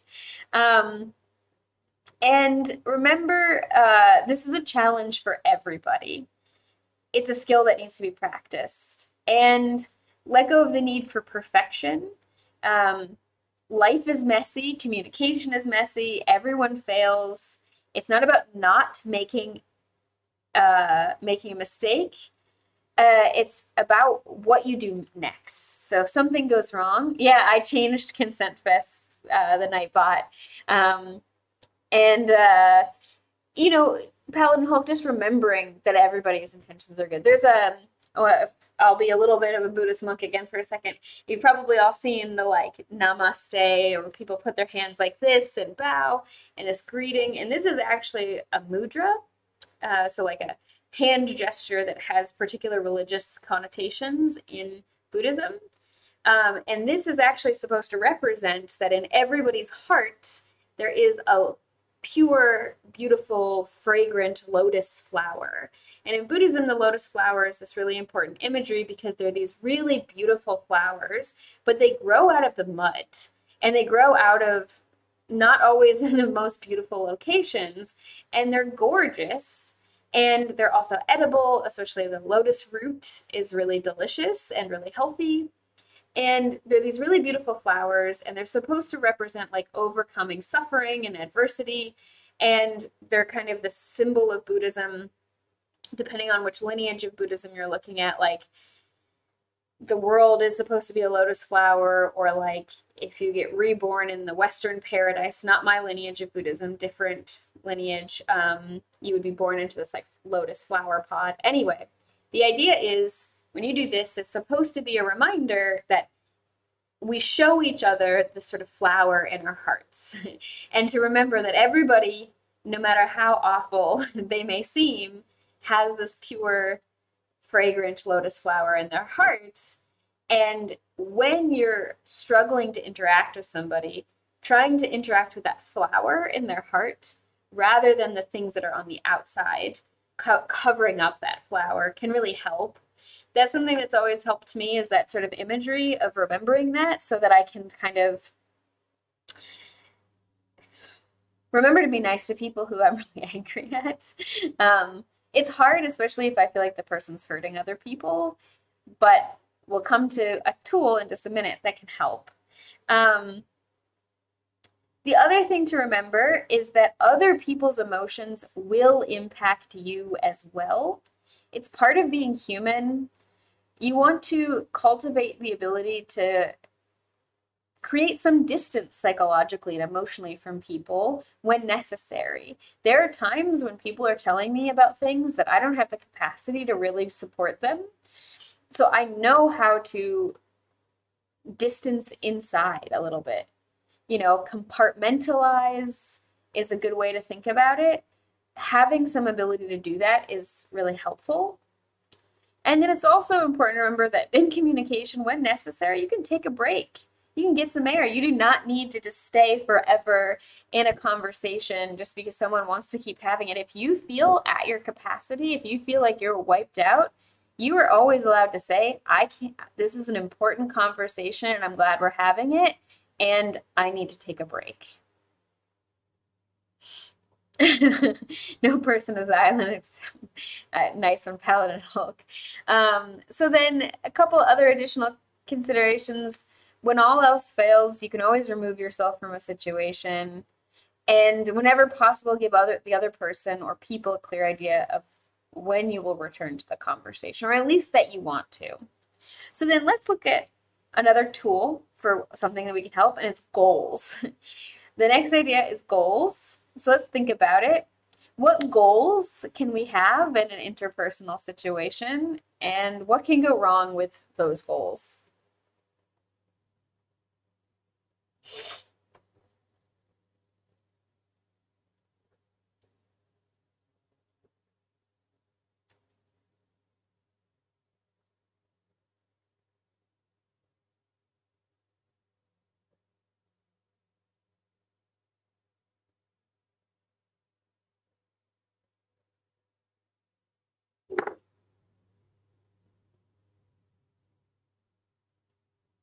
I see they are spaced appropriately.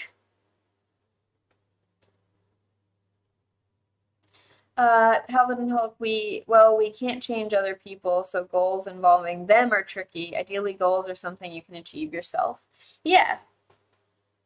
I guess goals, more we could say motivations. What are the motivations that we can have in an interpersonal situation?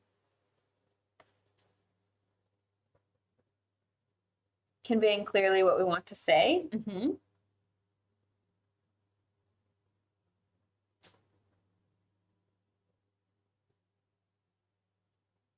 Paladin Hulk, Like, I want to tell this person the following. That's a good goal.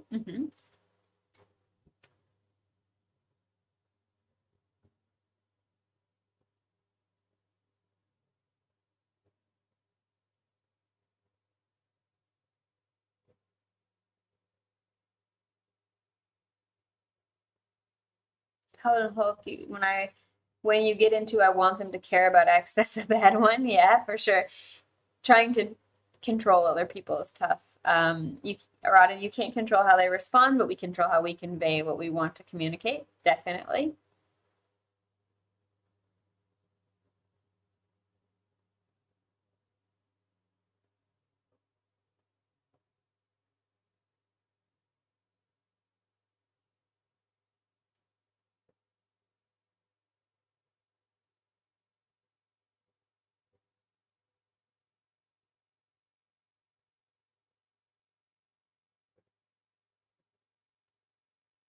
Ice Bunny, you said the person and I have an amygdala meltdown at the same time and then go into the loudest one wins mode, Dad and I, until my mom has enough and tells us to be quiet. Yeah, that can definitely go wrong. You can both get emotionally sort of overwhelmed and then escalate each other for sure. Um, yeah, making sure your goals are self-focused rather than focused on the other person is good. Yeah, so let's look at some examples. If you have more thoughts on goals, feel free to put them into the chat. But let's look at a couple of examples. So you want to imagine you want to maintain a relationship with someone you care about who is going through a weird time. They become very critical of everyone, including you. Potentially, you are willing to sacrifice some self-respect to achieve a different goal, maintaining the relationship. So, what do you think about this idea here? And then, a weird time, they're just going through a phase. They've kind of changed in some sort of way. A weird time means that they're not quite themselves these days.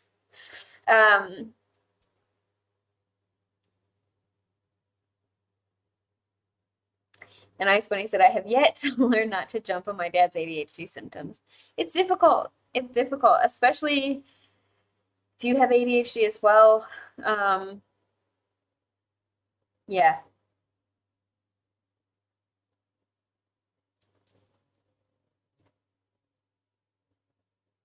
I think we're all going through a weird time right now. I agree with you, Whistler. Definitely, for sure. All going through a weird time. Um, Paladin Hulk, I've noticed the following behavior from you. I would prefer that not be directed at me if that possible. I think that's a great way. I think, yeah.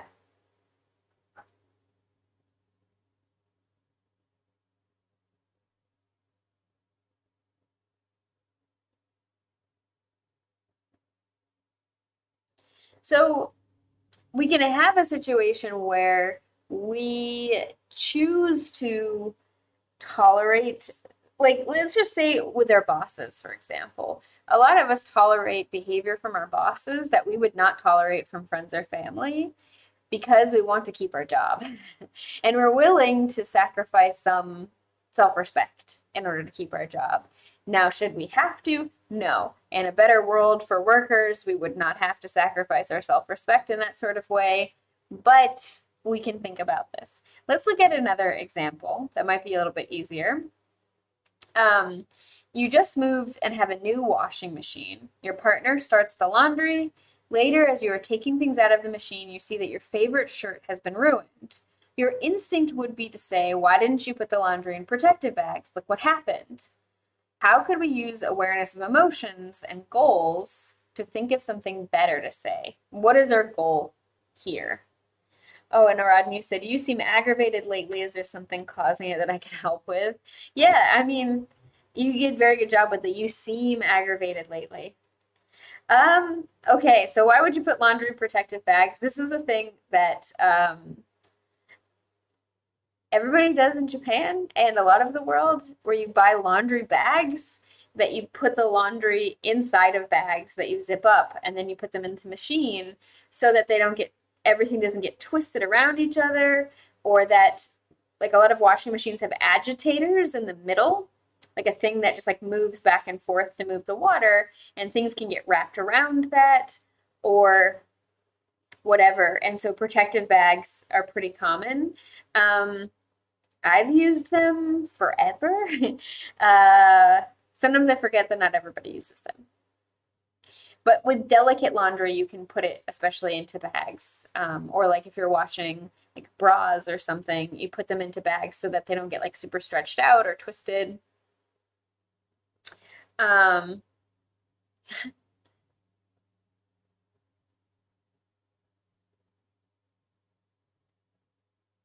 well, let's say instead of saying protective bags, like, why didn't you wash this on the gentle cycle? I can change it. Why didn't you wash this on the gentle cycle?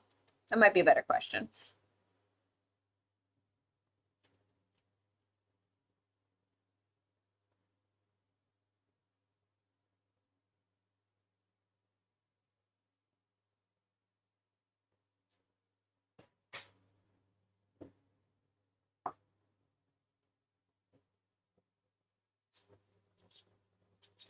Yeah, but let's imagine though, like your partner, we can imagine your partner's probably done laundry many, many, many times. And this is a new machine. You've just moved somewhere. And maybe the shirt is normally put on a gentle cycle, maybe not. Maybe there isn't a gentle cycle on this new machine. What emotion might you have first? Like, let's imagine you go to switch the laundry from the washing machine to the dryer, or to take things out of the machine to put on the drying rack, and you see that your favorite shirt has been ruined. Before we get sad, what might be the first thing that we feel? Yeah, I'm sad that my favorite surprise. You got it.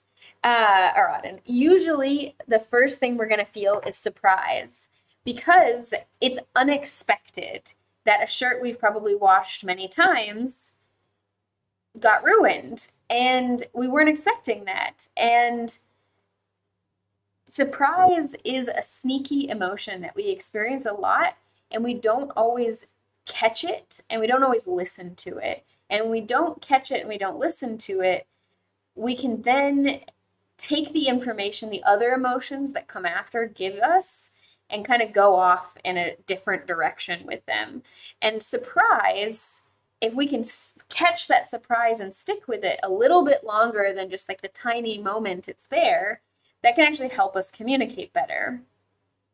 So the emotions might be surprise, disappointment, and frustration, or surprise, hurt, and anger, as Aradin said. Yeah, exactly, Kurt Rich. For me, the first is surprise, then anger.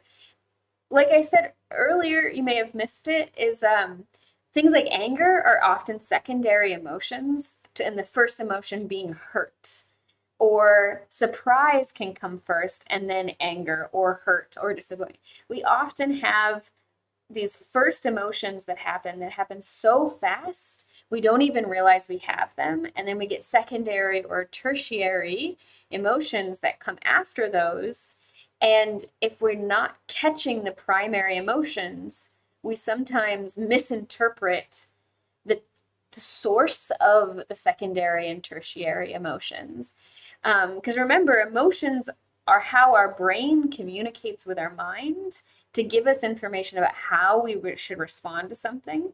But if we don't catch all that information, or we misinterpret part of it, we may end up then attributing the emotions to the wrong source. So the surprise here is this is just an accident, right? Your partner did not intentionally destroy your shirt, or it's very unlikely. It's a new machine, accidents happen. It is sad and disappointing and frustrating that your favorite shirt got ruined. But if you go to your partner and said, why didn't you wash this on the gentle cycle? Look what happened. You're going to have an argument, probably, rather than get comfort about your favorite shirt being ruined. you're not going to process those feelings. Instead, you're going to have an argument about how intuitive the machine is and whether or not somebody's stupid because they didn't do it right.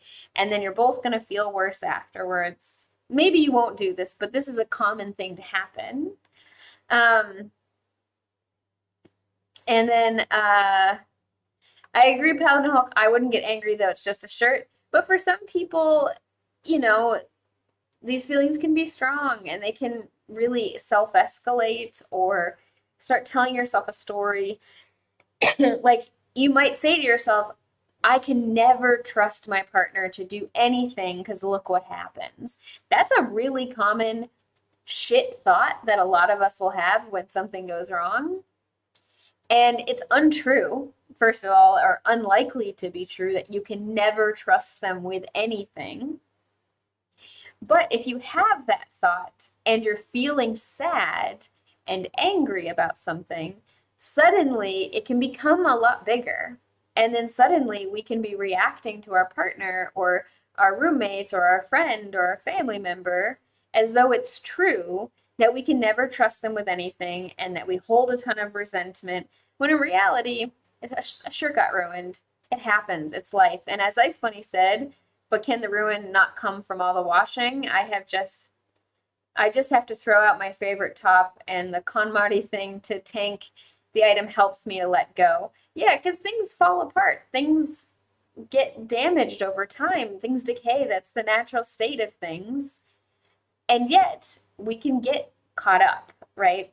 Rodney said this kind of thing actually happened, although it was a stuffed platypus that my mother put in the washing machine to clean it, but doing so caused the entire thing to become matted. Yeah. Paladin Hulk, I would be good at having my shirt destroyed. It'd be worse to have accidentally destroyed their shirt than having them come at me with anger. Yeah. And the alternative to trusting my partner doing things myself is doing things myself, and that's a bridge too far. Yeah, I mean, like, I don't always love everything my partner makes for dinner, but the difference is sometimes I eat vegetables that I don't love or things that I would have cooked differently, but would I cook it myself? No, I would just eat peanut butter out of the jar because I'm lazy. Aradin, well, the partner might not realize just how important the shirt is to the one, and so that difference can cause a lot of issues, can lead to, they knew this was my favorite shirt and they did it on purpose. Exactly, so that's the other thing. Assuming that the other person knew all this information. There's a good chance they didn't realize how important it was to you, or even if you told them this shirt is super important to me, for them, the maximum importance a shirt can have might be really low. So unless you really take time to stress it to them, they might have no idea. Or they might have been tired, you've just moved, they're just doing the laundry because it needs to be done. They don't even realize that they've grabbed your shirt. There's a million explanations, but we should always assume good intent, it was an accident. Now that doesn't mean that you don't need comfort. That doesn't mean there couldn't be a solution, but I would much rather go to this person and be like, oh man, look, my favorite shirt got ruined. I'm so sad. And then Charlie say to me, oh, I'm so sorry. Could we buy another one? Or, like, what do you want to do about it? And then, something like that, rather than us get into an argument about if he can use the washing machine correctly or not, right? Yeah. And Ice Bunny, I take a spoon of Lotus speculoos cream. Yeah, that's pretty good. And you're right, they might be the type of person that doesn't have attachment to physical things. It's hard to know. And we can't assume that people really understood or that it was intentional. And my goal here is probably to get some comfort, to get some validation that it's sad that my shirt got ruined, and to share my feelings, to just like share, hey, this is what happened and here's how I'm feeling. My goal is to not start an argument or to make my partner feel like shit. I don't want Charlie to feel bad, especially even if he did make a mistake. I'm much more focused on how can we fix the mistake if possible, and how can we prevent the same mistake from happening. I don't want him to feel bad for if he made a mistake. I want to focus on reducing the risk of the same thing happening again in the future rather than making him feel bad. So next, imagine you are leading weekly meetings. You want the meetings to go well and without tension. You are feeling frustrated and disrespected by someone who's coming late every week.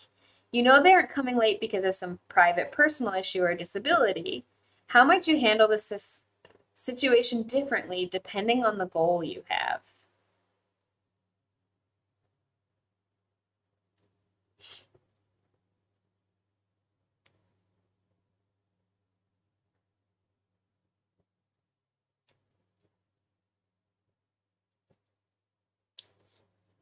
What do you all think about this?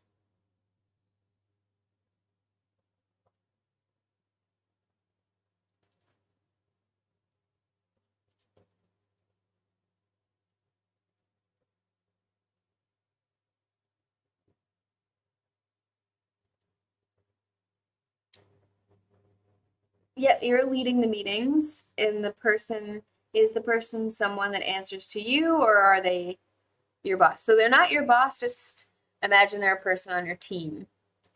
Helen Hulk, you just talk to them. Yeah. How would you talk to them though? Are you gonna approach them and be like, "Hey, asshole, why are you late to my meeting every day?" I mean, if you're in Boston, that might be appropriate, but most of the time, probably that would not be the right way to do things. Um, what would you say to this person?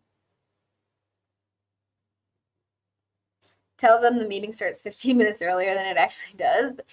That is a way to do it, but the person might catch on to that and be like, why are you lying about this? Or feel manipulated and then not change their behavior. Sometimes it works though. Like I always tell Charlie and I have a standing arrangement that when we're in a rush for something, whoever's further behind than the other, if they ask what time it is, we always say 15 minutes later than it actually is.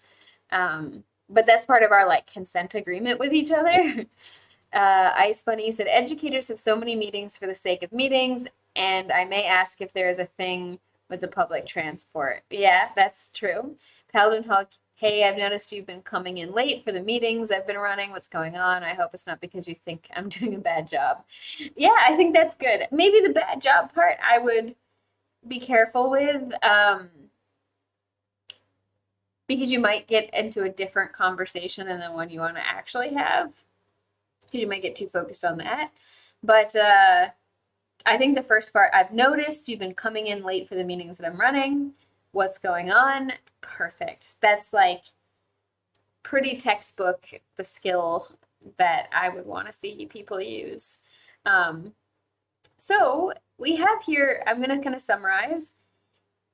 In communication theory, in any interpersonal situation, broadly speaking, there are three main goals that you can have. You can get what you want, you can maintain your self-respect, or you can maintain the relationship. And the point here is that strong emotions and telling ourselves stories that aren't helping us can sometimes make it difficult for us to keep track of what our goals actually are. So this is really difficult because we can get into a space where we start having these thoughts that then distract us from our goals. So these three, it might seem like a big simplification, but most things that you could think of as a goal in a situation can go into one of these three categories. Most of the time in life, these three things exist in total harmony. There's no tension between them. Or we're not interacting with all three. We're only interacting with one. But sometimes we have to sacrifice one or two in order to prioritize the other. If I have a friend who's going through a weird time in life, or they're like in a really stressful time and they can't be there for me, or they're not being super nice to me because they don't have the energy or something, whatever, I might be willing to sacrifice some of my self-respect temporarily in order to maintain the relationship. Or I sacrifice self-respect in workplaces in order to get money, which is what I want. Not in this job, thankfully, but in past jobs, definitely I've had to do that. And, sometimes I might be my priority in a situation might be to maintain my self-respect, and I might be willing to let go of a relationship. And this doesn't mean romantic relationship necessarily. It means any kind of connection with another person. I might be willing to let go of a friendship or a partnership in work or whatever, simply to maintain my self-respect. I've done that. There are times where people want me to come teach at their events or their festivals, and I don't feel respected by them. And I don't like the way that they run their events, and I don't think that they show good values, and I don't want to be associated with them as well. And I don't think that I can repair this relationship or negotiate things with them. So I might let go of jobs because it's more important to me to maintain my self-respect, retain my professional self-respect, to maintain my, reputation as a consent educator, rather than get what I want, which is money, or maintain the relationship. Aradni said, well, if they keep coming in late even after that, then it seems like there's a different issue causing the lateness rather than the lateness itself. True. And Paladin Hawk, relationships come and go. Your relationship with yourself is forever. Got to be able to look at yourself in the mirror. It's true, exactly. And that, Aradni, you said that can really play into parasocial relationships as well, for sure. Ice Bunny, is there not a thing called business face? I think it's a Japanese thing. Business face, the Japanese thing is called a hone and tatemae. So hone is like your real self, like your actual opinions about things, and tatemae is the sort of face you show the outside world. And then there's another face that's like your true inner self that you only ever show to yourself. So there's like the tatemae is the sort of way you react to things with the outside world. Hone is what you show to maybe like yourself and your very close friends and very close family members. And then the true self you only ever show to yourself. So like, and that has more to do with decorum and politeness than, and to a certain extent, boundary setting. But it has more to do with like standards of social rules and decorum than it exactly the same thing. Because these three things can still happen even in the tatemae sort of mode. You can still be focused on maintaining your self-respect while abiding by the sort of social propriety rules. Yeah. So, Aradin, you said, here it sounds more like how people behave differently at work than how they will with their close friends just hanging out. Yeah, it's true. It's true. So some of the things that can help are to improve things like your listening skills, understanding the difference between active and passive listening. And active listening includes attending skills, reflecting skills, and things like being good at clarifying, being good at validating, looking for incongruence in what somebody is saying, meaning, are there things that don't match? Like if someone says that they're feeling really good today, or you say, oh, how's everything with your sister? And they say, great. Like there's an incongruence there, like their body language and their tone of voice don't match the words that they're saying. And these things can help. So we talked about some skills for being more aware of our emotions, checking some of the stories we're telling ourselves. Paladin Hulk, I'm super bad at adjusting my behavior. I'm pretty much always the same. Same, except in Japan. In Japan, I'm much more capable of doing it because there's a lot of things reinforcing it. So anyway, I want to look at some cognitive distortions now. So these are we're going to look at some of the sneaky stories we might tell ourselves that can cause communication to go awry, to go wrong. And yeah, Aradin, you could say Japan is a lot more codified. It's how do I want to say this? Every country cares about politeness and every country cares about decorum. It's just how they care about it and what it looks like that's different. And Japan is particularly interested in the fact that it cares about politeness. Best way I can put it. Anyway, cognitive distortions. I put the link in the chat. So they're called irrational thoughts. I don't like that word because it's not necessarily irrational, but I like the idea of that they're not always helpful, because sometimes these thoughts keep us alive. Sometimes these thoughts help us through a difficult situation. So I don't want to say that they're irrational. I want to say that they're thoughts that often outside of extreme situations don't help us achieve our goals. And you're right, they can be maladaptive, exactly, Aradin. And they can influence our emotions, and everybody experiences them to some degree. But in more extreme forms, they can be harmful, as it says in this document. So it's important to know these are normal. Having these in and of itself is not an indication of any mental health issue. People who have things like personality disorders or certain types of things like anxiety or PTSD may be more likely to experience these and experience them in extreme forms. And this is one of the reasons why cognitive behavioral therapy and its family of therapies can help. And we could also say that these represent different types of attachments. Ice Bunny said, and we in Denmark say okay when we listen to a show that we pay attention to in the conversation, but my dad freaks out when I do that. And for me, living in Denmark, I do that without thinking. Yeah, that's difficult. That's difficult. And I imagine that there's a story he tells himself about what it means when you do that and what it means about him or you or something or respect, and that makes it harder. So let's go through some of these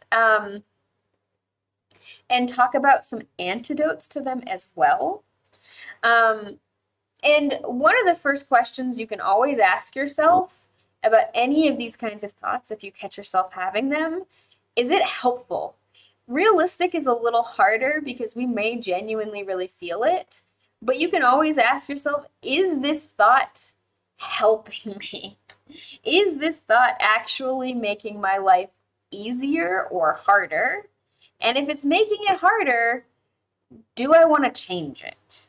Let me resize this just a wee bit. Oh my goodness. Just a wee bit. Okay. It's not too small, I don't think. So is it helpful? And there's not a single solution to all of these thoughts, but you can always ask yourself, what can I tell myself in the future? Is there another thing I could tell myself?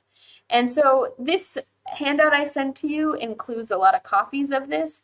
I do this kind of worksheet for myself all the time. I started doing it when I first learned about it around the age of 13 or 14, and it's still very helpful because there's always more we can find in our brains to work on. There's always more we can be good to ourselves. And so I recommend practicing these. We have some examples here. Let's not, these are about trauma. So this one was like, I shot somebody while in combat. I'm a bad person because I killed a helpless civilian. Guilt and anger at myself. And then is it helpful or realistic? No, one mistake does not make me a bad person. People make mistakes, and high stress situations like combat zones increase the probability of such mistakes. And what can I tell myself on occasions in the future? I may have made a mistake in my life, but that does not make me a bad person. I may have done things that I regret, but I also have done good things in life. So PTSD, is one of those things where people tend to associate it with combat veterans, but they're actually not the people who are the most likely to experience it. People who've experienced sexual assault are more likely. I should get these statistics up. I'm sorry, I don't have it on hand. But the thing is, the number one predicting factor after an acute trauma of if someone will develop PTSD or not is not actually the severity of their trauma, but the way the people around them and their community responds to it, which is one of the reasons why a lot of people who are sexually assaulted are very likely to develop it, because the world tends to be very victim blaming and very sexist and full of rape culture, and it really reinforces that. Whereas people who experience a trauma in the military are not as likely to then immediately be dumped back into civilian life and be surrounded by people who don't understand what happened. Being in the military unit can be especially temporarily, very like psychologically protective because of the structure of it. There's a really good book on PTSD and research in like people who experience trauma who live in traditional tribal structures and also in the military, and looking at the overlap in the social supports between the two, which is not to say the military itself doesn't do tons of traumatizing, because it does, but that people tend to get certain types of support from the rest of their unit, depending. If they have really no support, whether it's just dismissal or not paying attention, not taking it seriously, or blaming you, it can be really negative. Paladin Hulk, you said, I like that we're normalizing check-ins, like, do you hate me kind of thing. Yeah, I think so. I think it's also tough because I've had people that I've been close with who, even exes of mine, who would ask me so often, do you hate me or are you mad at me? That it became really stressful because I then felt like I wasn't allowed to like sigh or like not have the energy to smile all the time. Like I've known people where if I'm not constantly smiling, they think I'm angry at them. And I'm like, sometimes I'm just tired. Sometimes I'm just thinking about something stressful. I can't be a robot and smile all the time. And it would get very, very stressful because I would feel like I had to perform all the time to help their anxiety. And I just had to learn a long time ago I can't date people who are like that, because I'm not good for them, because I can't. Oh, you're back with a float. Nice, Aradin. Ice Bunny said, can I say no, I do not to the therapist, because without my perfectionism, I would not have gotten my BA. Yeah, you can say whatever you want to your therapist. You can be honest with them. Yeah, you can't take on other people's stuff like that. It's true. And it's important to allow it. That has to go both ways, right? Like the person who's worried that I hate them needs to be careful not to take on me not being like smiling and happy 24/7. So this is another example. Let's just say here, I built a porch and the railing comes loose. You think I can never do anything right, and then you feel anger at myself and sadness. So are these thoughts helpful or realistic? No, it wouldn't hold up in a court of law because I do some things right. What can I tell myself on such occasions in the future? There are some things that I do all right. It is not true that I never do anything right. So this is some examples of how to use the ABC worksheet. I always have written a lot more, especially in the column B, and then usually I have a lot of arrows going over to C to talk about all the different things. And then there can be other cycles because my thoughts and my feelings can then make me do other things or incite me to do other things that then create more thoughts and more feelings. Like I, don't teach a class very well, and then I go and I eat too much chocolate, and then I get thinking about all kinds of negative things about myself, and then it makes me want to avoid this thing because I feel bad about myself, so I don't go out with my friends, and then I think these other things. These cycles can happen, and catching it at these levels and spending time diagramming it out is really helpful because it will help you learn intervention points, right? So stuck points, this is more to do with trauma. So if you're looking at this, you do not need to do these sections. It's just some examples of a lot of the times when you've experienced trauma, it will give you these sort of extreme beliefs about yourself and the world and other people. And they can become almost mantras that you repeat to yourself all the time, like other people should not trust me, or if I have a happy life, I'll be dishonoring my friends. And CPT is aimed at trying to help you find all of those stuck points, these like distorted beliefs you have about yourself and the world and people, and working to undo them by catching all the ways in which they influence you in your life. And you could do this for yourself. We all have thoughts like these.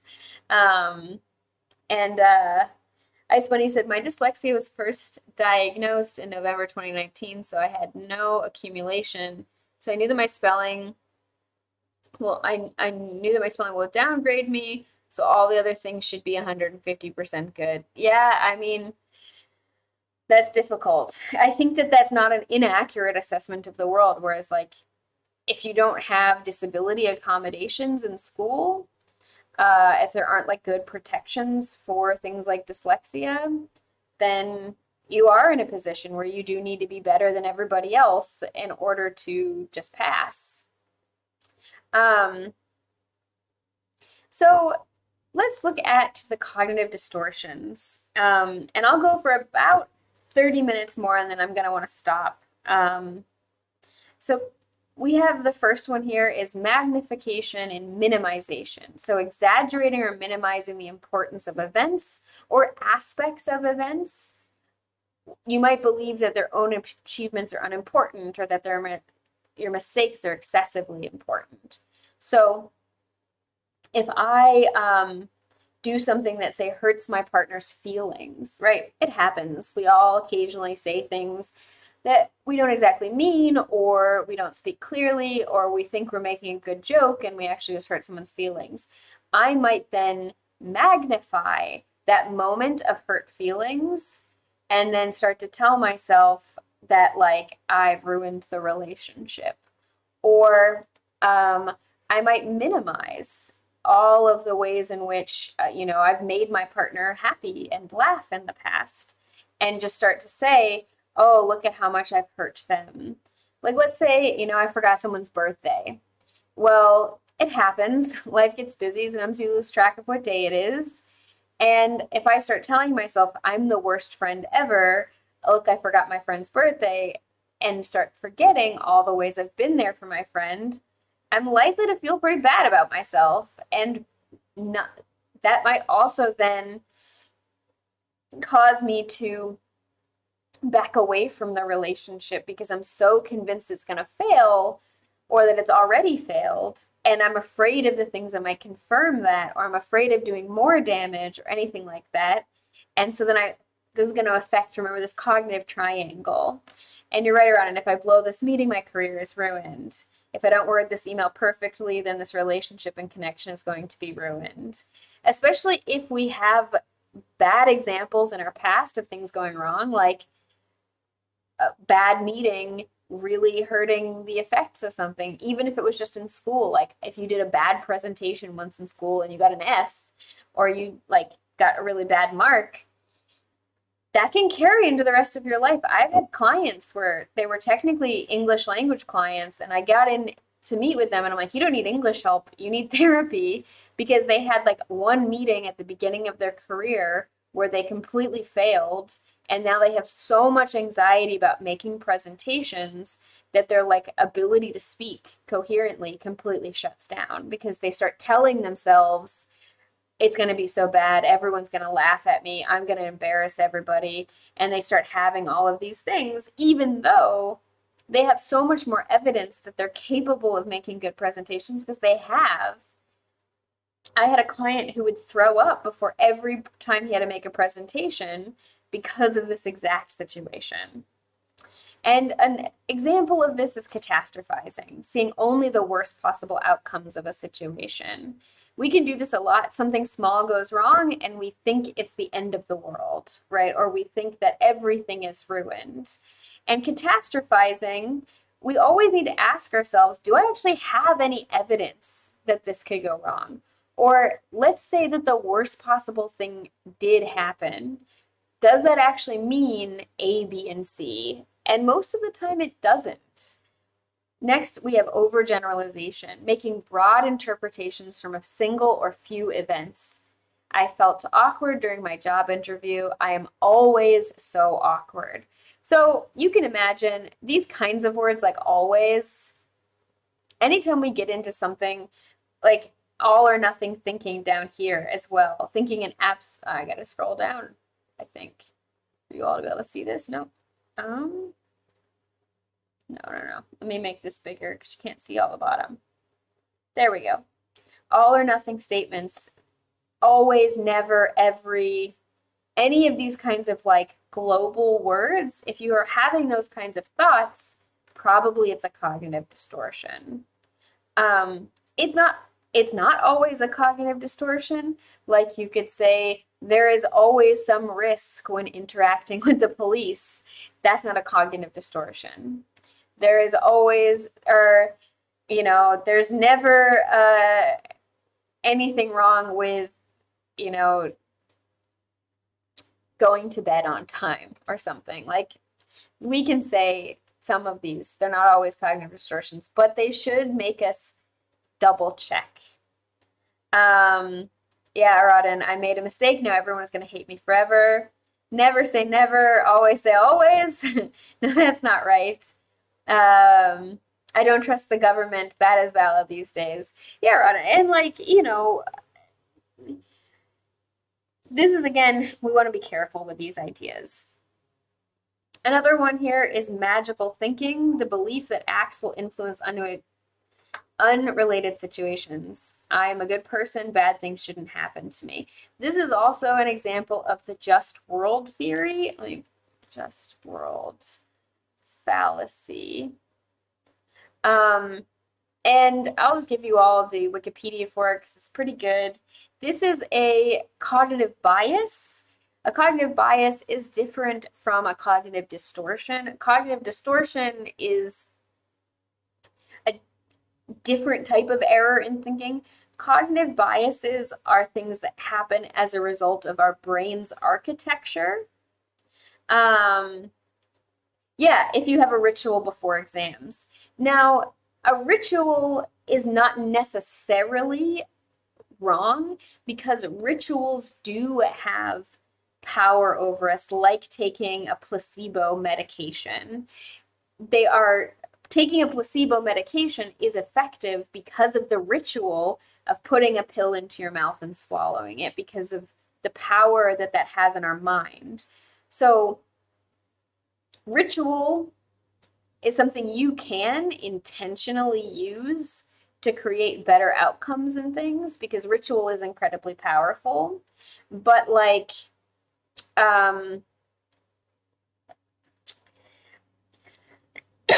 if I start to think about how like, okay, so I'll give a personal example. So this year is the year of the tiger. I was born in the year of the tiger.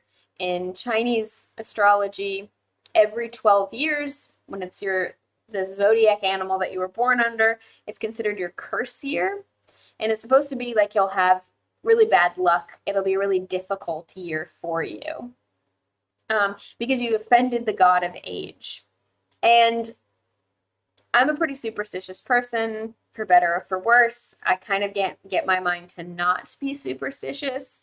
So I try to channel it into socially acceptable, culturally reinforced things, because it can get weird sometimes. And because this is supposed to be a difficult year, my brain thinks everything will go wrong. So for example, I'm waiting for the results of some genetic tests to see if I have this rare genetic disorder that might explain why I have the heart problems that I do. And if I have it, it's going to be really rough, because that would mean my life expectancy was like 5 more years. And part of me feels like I made a terrible mistake getting this genetic test during the year of the tiger, because part of my brain is like, if I got it done in a different year, the results would be good. but because I got it done during my curse year, it's gonna be bad. I'm gonna die.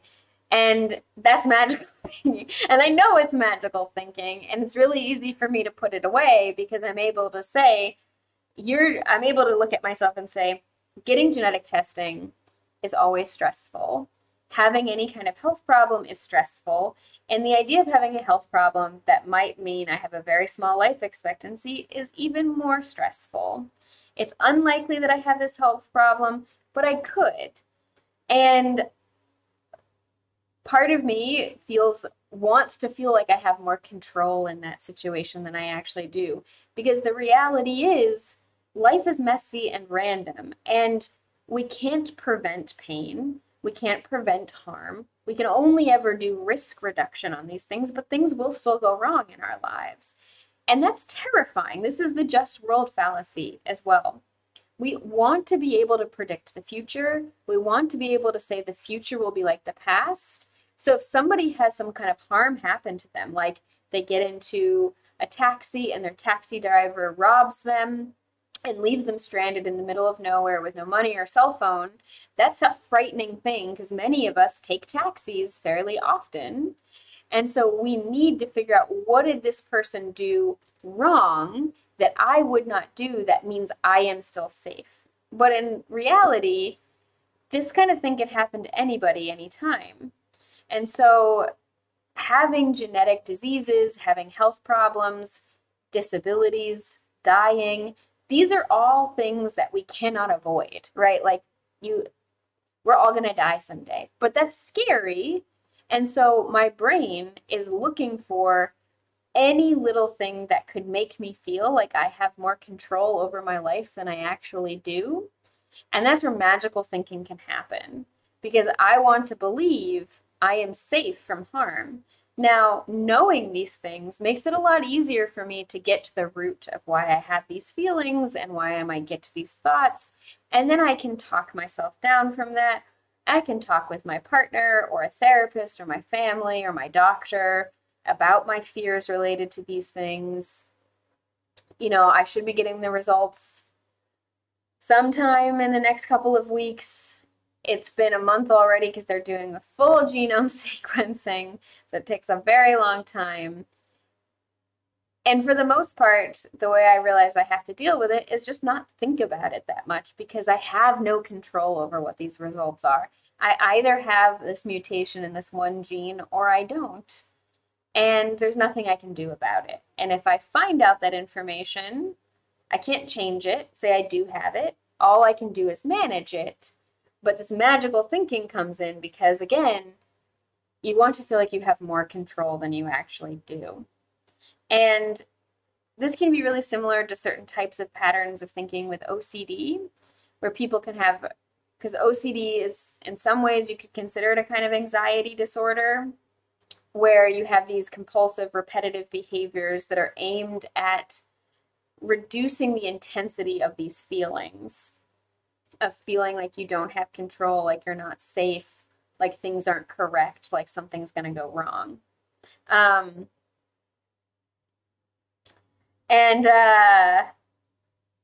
Daruma is a Shinto thing. And Aradin, you said it's kind of the old saying, step on a crack and break your mother's back, which is super dark to say to kids. Yeah. Focus on getting to play Elden Ring rather than waiting for the results. It's true. And I mean,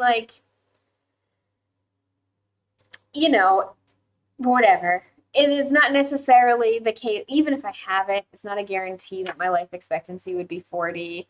It's not a guarantee that I would die in the next 5 to 10 years. Lots of people have it and live. People can have this disease and you never know. And so it's, who knows? We'll find out. I'll let you all know what I know. I won't be able to not talk about it. Yes, and thank you, Ice Bunny. I cross all the things I can find that you will get positive results. Thank you. And Paladin Hulk, you can up that magical thinking with thinking your mutation might give you telepathy. Yeah, I'll be the first mutant. Yeah, I mean, it's, this is life though. And this magical thinking is something that we end up doing a lot more than we realize. And it's not necessarily always magic. Like it's not always the like, oh, it's the curse year or it's, Mercury's in retrograde or any of that kind of thing. Those are just a little easier to identify, but it can be things like just feeling like because I did this thing for my boss, or because my boss smiled at me the other day, I can't be getting fired. Where your boss might not even have been realizing he was smiling at you. Um, yeah. So, next one is personalization, the belief that one is responsible for events outside of their own control. My mom is always upset. She would be fine if I did more to help her. So this is basically when we take on other people's shit, right? Where we're like, oh, my dad is stressed about his job. Therefore, I'm failing as a daughter because I need to be making sure he has no other stresses in his life so that he can be so focused on his job that he doesn't feel stress. Or thinking that like, yeah, basically this is just when we take on other people's shit. This is one of the ones that also makes it hard for us to set boundaries. Like I tried to set a boundary with someone and they felt upset or sad or disappointed. That means I'm a bad person and I shouldn't have set that boundary. Ice Bunny, the first thing I did when the lady told me I have dyslexia was crying. Yeah, I cried when I found out I needed glasses. That was like in my mid-20s, and I just started crying because I was like, no, I've always had perfect vision, and like, what? Yeah, I mean, but this is also a common thing because it's rough to find out that our bodies don't work the ways in which we're told that they should. That's rough. That's not a fun experience to like feel like, I don't know, to feel your mortality, to feel the fragility of your own body. Like I was definitely traumatized by needing to have 2 heart surgeries. And like after the first heart surgery, they said to me, we don't know why you hadn't died a long time ago. Like that messed with my head for a long time. It made me be like all the more intense about being alive, which was hard because I was already super hardcore about like being super jazzed about existing. But it was scary because it was like hyper awareness of my own fragility and mortality, and that there are things that happen as processes inside of my body that I have no control over and I'm completely unaware of, and yet are the difference between life and death. That's scary.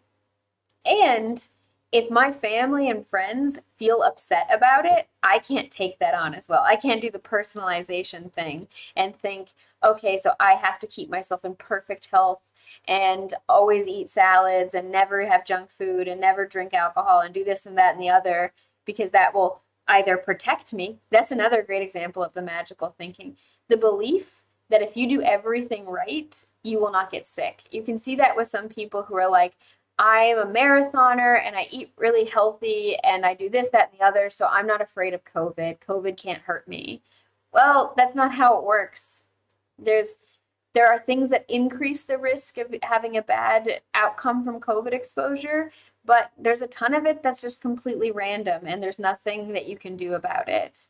And I knew somebody once who he had a heart attack. He came to my temple for help. He had had a heart attack. His arteries were almost completely blocked with plaque. He had thought that he had asthma, so he'd been doing a homeopathic treatment for asthma for years. And he was like a vegan and he was a marathoner and he did all this stuff and he was really messed up, being like, I did everything right. I don't understand how this can happen. Because it comes back to we cannot prevent pain and we cannot prevent harm and we cannot stop ourselves from dying. And our fear around these things and the attachments we have to them cause us more suffering. Being so afraid of letting go of life that you don't actually live because you're afraid of dying is a huge way of suffering. Backing away from life because you're afraid of being hurt in life is something people do all the time, where they don't have friends, they don't try to make friends, they don't work on themselves, they don't leave the house. I mean, like, I can definitely have this tendency. And because of being afraid of making mistakes or wasting your life, like, that's one of the things that gets me. I'm like so obsessed with my own existence and feeling like this is my one chance to be me. I need to get it right. I need to make the most of it. And that's the part. I'm afraid of not being able to make the most of it, to the point that sometimes I sit at home and do nothing. Yeah. Also, you're right, Ice Bunny. Extreme health obsession counts as an eating disorder. And yeah, salads with too much spinach. I have chronic kidney stones that are the calcium oxalate variety. My kidneys just like to make kidney stones for funsies, and I have to be careful with spinach. I can have spinach if I eat it with a lot of cheese. Because I need the calcium and the oxalate together, because spinach has a lot of oxalate in it. And if you have an imbalance in it, it can cause stones. Anyway, yeah, you're right. All right. Biggest increase in getting COVID, believing you were too healthy to get COVID. Actually, second biggest, really. Yeah, Pallet Hulk. No, you were clearly talking about me there. Inside is where the odds of getting hit by a car are very small. So this is one of those things, right? Where like we do these things a lot and they affect our feelings and our behavior, and not always in the ways we want them to. So this is one of the reasons why I love this kind of discussion, because I want everybody to have more freedom and more free will. And it's tough when our brain is pulling all these pranks on us for us to actually have tons of free will. So my whole life, I've been obsessed with anything that helped me more clearly understand reality, connected me more to my body and to myself, and anything that gave me more power and agency, not power like over people, but more sort of ability to actually make decisions for myself with my desire, my will, my agency. And to me, yes, I can post the worksheet. I'll post all of this. Here's the worksheet. Here's another checklist of cognitive distortions with some different ways of looking at it if you like this better. Here's the cognitive processing therapy worksheets. There's some good worksheets in here. There's the ABC worksheet. Let me just find these other ones. These are some challenging questions. This is the next one. So after you get good at the ABC worksheet and you're like, have done it a lot and you feel pretty good with it, you do that. And then you look at what was the belief? What's the thought you were having about it? Or what's your belief about yourself or the world or other people? Like if you find that you believe going outside is always dangerous and something bad, terrible will happen to me if I go outside, you might write this down here. And then you would kind of go through these questions. What's my evidence for or against this idea? Do I have evidence for it? Is there evidence against it? Then we could ask ourselves, is this thought, so you don't have to call it a stuck point, but you just say thought, is this based on facts, or is this just a habit I have of thinking this, right? Like me with my email anxiety. I have a habit of thinking every email is going to be a bad email. Are there ways it's not including all of the information? Well, I get plenty of emails that are completely fine, and not every email is a bad email. Does it include any all of none terms? Yes, all emails are bad. That's all or none. Does it include any of the words or phrases that are extreme or exaggerated, such as always, forever, never, need, should, must, every time?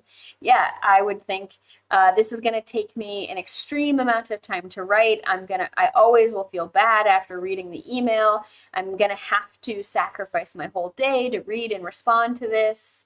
And then, is it focused on just one piece of the story? Yes, I'm focused on the couple of times I've gotten emails that were really stressful and I'm just focused on the stressful moment of experiencing that email and not the fact that the situation resolved and is in the past and I'm not still in that stressful place. So I'm just focused on getting the email and that experience that felt bad in those moments.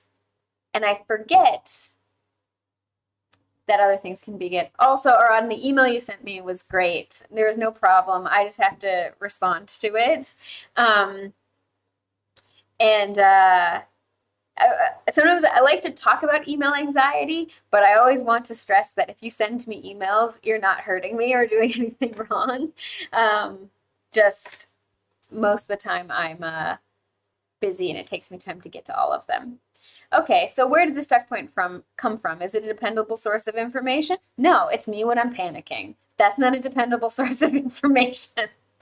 How is your stuck point confusing something that is possible with something that is likely? So this is important. It's possible that an email that I get has something negative in it. Someone's upset with me, something's wrong, or this is going to be a difficult thing to respond to. But is it likely? No. It's possible, but it's not likely. Is it based on feelings rather than facts? Yes. I'm reacting by avoiding responding to an email because of the feeling that I'm having, rather than knowing for a fact that something's wrong. Am I focused on unrelated parts of the story? Not in this case, not really. But this would look like, you know, how did somebody else respond to the situation? Or, you know, oh, and the last time someone was really angry at me because of an email, I had also been late for work that day. And kind of adding that on to things. So this is what you do after you've gotten really good at the ABC worksheet. This is not a replacement for therapy. I really want to stress it. But you can use these same exact techniques on yourself to help you with your own healing at your own pace. Exactly, Rodden. It is possible that as soon as I walk outside, I'll be hit by lightning, but it is so incredibly unlikely that it's ridiculous. Yeah. There's also this is from Stanford. You can get a ton of worksheets, as you can see here on this side, related to CBT, and you can pick and choose the ones you like and practice them. Whenever possible, I recommend looking at the user manual or the clinician's guide if you're going to use any therapy worksheets on your own, so you can see how am I actually supposed to use it. But for the most part, it would be unlikely that you could cause problems using these worksheets. Another thing you can do is you can always bring them to a therapist and say, hey, I got this worksheet. I think it's interesting. I would love to go through it with you and get better at this skill. And one more thing, I shared it earlier, but you may have missed it, which is the ring theory about support and communication. Okay, another one people do a lot is jumping to conclusions. My least favorite one is mind reading. So mind reading is, I think I know what someone else is thinking or feeling, and so I react to that rather than what's actually happening. So an example could be like something that happened recently was I was in the car with my mom and my stepdad, and my mom tends to be pretty critical of my stepdad's driving, sometimes in valid ways and sometimes just a little bit on his butt about his driving. And we were on the highway and someone zoomed past him so fast and he sighed. And my mom assumed that he was thinking, I wish I could drive that fast. And so she reacted to him with the assumption he was thinking, I wish I could drive that fast. That was not at all what he was thinking. He was sighing because he was hungry. That was not at all related to what was actually happening. It's not completely ridiculous because of the timing and because of my stepdad likes to drive faster than my mom's often comfortable with. And yet, this is mind reading, and it's not very effective communication. It would be a lot more effective to say, hey, what was that sigh about? Or is everything okay? You just sighed.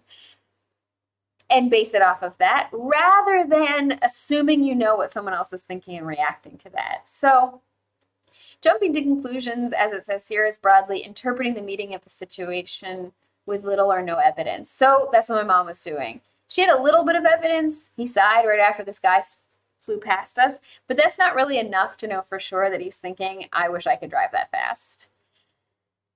Another example, she would not go on a date with me. She probably thinks I'm ugly. Fortune telling, the expectation that a situation will turn out badly without adequate evidence. So I do that a lot. I tend to assume that a lot of situations are going to turn out badly. Like with this genetic testing, I think that just because I had the testing, it's going to be bad. And people can do that a lot, and people can do this a lot as a way to avoid, like, will avoid seeking medical care and will avoid getting medical testing or wait until something becomes really severe because they're convinced if I go to the doctor, that means something is wrong. Rather than something seems off with my body, it might be nothing. The best course of action is to go to the doctor and get it checked so I can know for sure. Okay, thank you, Whistler, for joining. A couple of others are emotional reasoning. The assumptions that the emotions reflect the way things really are. I feel like a bad friend, therefore I must be a bad friend. Another one, though, is I feel stressed, therefore the thing that's right in front of me must be a source of stress. I had a teacher for a very long time who really was not very in touch with his emotions, definitely didn't like his wife, definitely was not interested in his kid, definitely was very dissatisfied, had a lot of stress from his job, and would be kind of just like high strung all the time because of this. But what would happen is something would be stressing him out.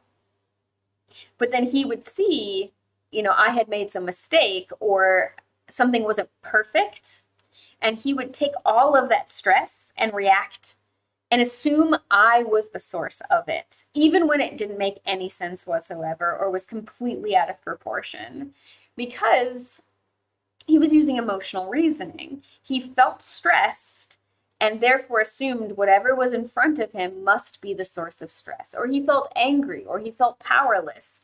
He would do this all the time. Yeah, and you're right, Rodden.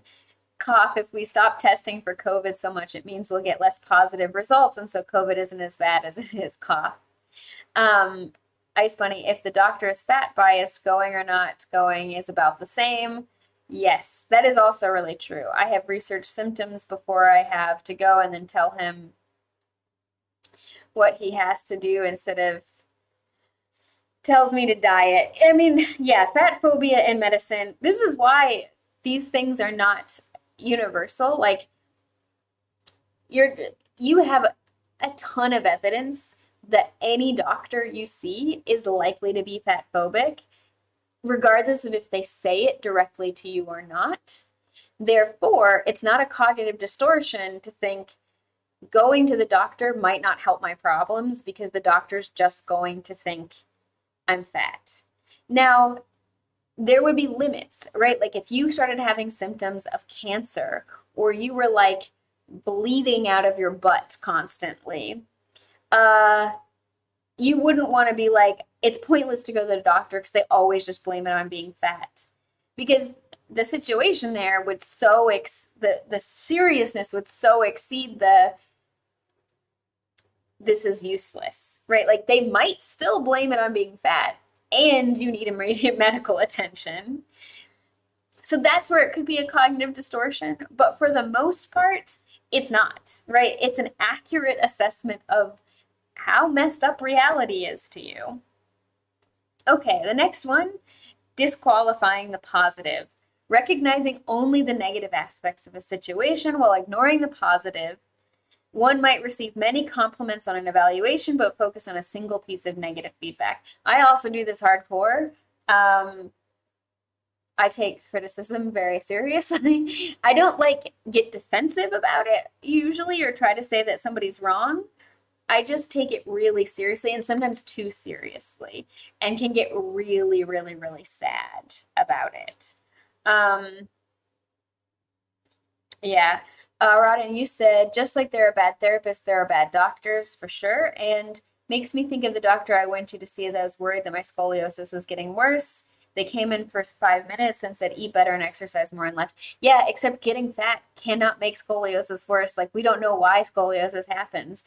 I spontaneously got scoliosis a couple of years ago. I never had it before. Your spine's supposed to be fixed from child at the end of childhood. I don't have any disc degeneration. And my doctor, and I'm not fat, right? Like I have never been fat. I have never been outside of the healthy, and I put it in air quotes, BMI.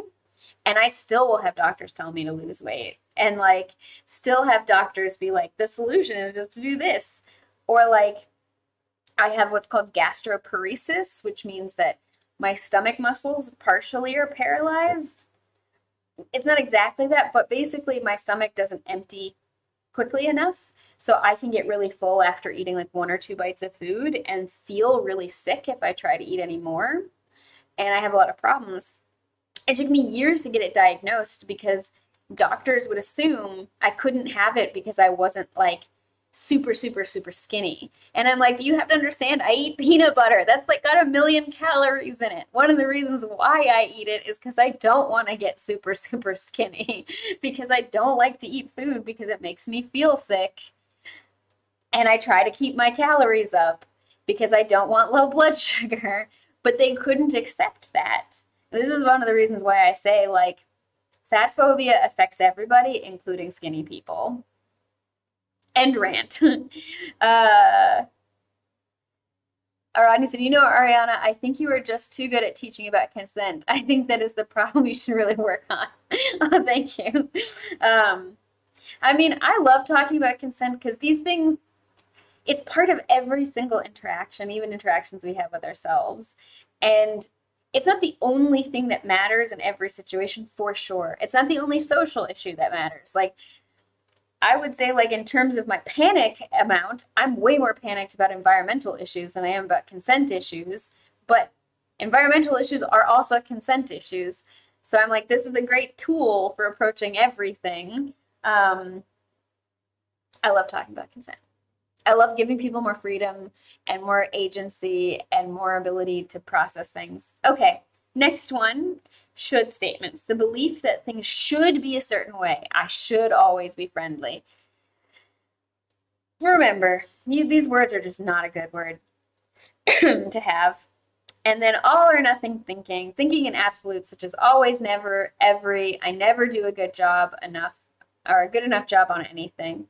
If you catch yourself having any of these kinds of thoughts, I do really recommend going through and just asking yourself these kinds of questions. You don't have to do this exact worksheet, but if you catch this kind of thought, write it down, this belief, and go through these things. You don't even have to write it down, though. It does help. And it's nice to be able to go back years later and be like, haha, look at how fucked up my thinking was 10 years ago. Look how much progress I've made. I love that.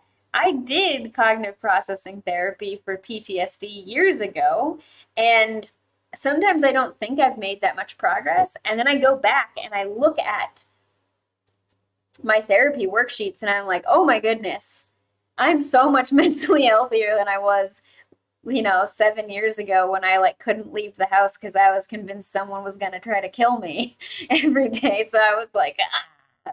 And I'm like, wow, like I'm doing so great. And it's really nice because I'm able to see, look at how far I've come. And then it also helps me have more compassion for my current self because I can be like, okay, I feel so sad for this past me that was in this way. And what is future me going to think about me and my mental health struggles now? I need to be kinder to myself. I mean, I think that's pretty much always true of everybody all the time. Yeah. I think a lot of things would be better if we were all kinder to ourselves. So if you catch yourself doing any of these kinds of cognitive distortions or anything like this, even just thoughts that you feel like are not that realistic or helpful to you, you can go ahead and ask yourself these kinds of questions. I do this in my mind all the time. Like, what's my evidence for or against it? Is this based on habit or fact? Am I discounting some of the information, or I'm focused on just one part of the story? This handout I sent you as well has a lot of examples in them. I want to stress that they are about trauma, so they're pretty heavy examples about things like sexual assault, or like, you know, this one was like, my brother died in a car accident. Only read these if you have the energy to read them, but they're really good at explaining to you how to use these worksheets and the kinds of things you can check yourself for. But your thoughts that you want to change do not have to be this extreme or caused by something traumatic to benefit from these worksheets, right? This kind of stuff can be useful for any kind of thinking that you're having that you want to change. You don't have to wait until you're in like a dire situation to go through this. You can just think like, oh, I always suck at cooking. You know, this person didn't like my meal. I'm the worst cook ever. I should never cook anything. I can't do anything right. There are a couple of stuck points in there, like I can't do anything right. I should never cook. I'm always bad at cooking. But you could put them all together. You could pull them apart, and then you can go through this. And, you know, is it not including all of the information? Yeah, you can get better at cooking, for example. Ice Bunny said, I'm so happy that the doctors at the hospital I was at for my ED were all, we do not diet, we teach you a lifestyle change and give you an agency. We had a buffet where all the foods were labeled and we could have up to 40 grams of fat and pick what we wanted. See, that's so much nicer. I mean, I'm really against dieting in general. I think that changing your lifestyle is one thing, but dieting tends to be too fixated on food. For me, with managing my sort of, like I said, I was never diagnosed with any kind of eating disorder, but like most women, I have a pretty weird relationship to food because society has taught me to have it. And I do ketogenic, I don't want to say diet, but that's what people call it because it's not for weight loss. Because I started it because it helps with my migraines and also with my ADHD. And what I found was it's just fussy and control enough that it satisfies any urges that I have related to self-control and food. And it's perfect too because I can eat whatever I want within this sandbox of like this many carbs per day, focus on fat, which I like and is filling and satisfying and yummy. And then this worked for me. For other people, something like that would probably be worse. But I think that I don't want to label all these foods as bad. I don't want to feel guilty for eating anything. I don't like to call it a cheat day or a cheat meal. I just call it once a week I can eat junk food because that's how much I feel good. It feels good in my body to eat junk food. And I keep it more about connecting to my body and do I feel good? Yeah. And carbs are not the enemy, but being in ketosis can be helpful for certain types of health problems. It was designed to treat epilepsy and other neurological conditions, but carbs themselves are not inherently evil or anything. Aradni said, and if you are kinder to yourself, you are likely to be kinder to others. I'm trying to switch from saying nice to kind, as these days nice has been used so much in a manipulative and negative way. Yes. Also, dieting seems to just lead to cyclical periods of overconsumption and heavily restrictive. Yeah. I mean, yeah. Like I said, changing one's lifestyle to eat food that makes you feel better is one thing. Like, I really like to eat a plant-based, I'm a vegetarian. I like to get 90% of my calories from vegetables, but I won't do it because I'll just eat peanut butter if I'm left on devices, and peanut butter and yogurt and like frozen fruit and stuff, things that are like very easy because I just don't have the attention span for cooking really. But my partner cooks and gives me big plates of vegetables, and then it's lovely because he makes them delicious, and eating that food feels good to my body. So anyway, we're getting a little off topic. It is 9:45 p.m. for me. I would like to stop here. I think we covered a lot of really fun things. We looked through some scenarios. We talked about how emotions can affect communication. We talked about the cognitive triangle. We talked about how you can have maybe 3 different types of goals in any interpersonal situation, getting what you want, maintaining self-respect, and maintaining the relationship, and how remembering those goals will help you be more effective at communicating. Because if you're in an argument with someone, you've got to ask yourself, is my goal to get what I want, win, or is my goal to have the best possible relationship? And for me, when it's someone I care about, the goal is always to have the best possible relationship. So I usually let go of trying to win the argument.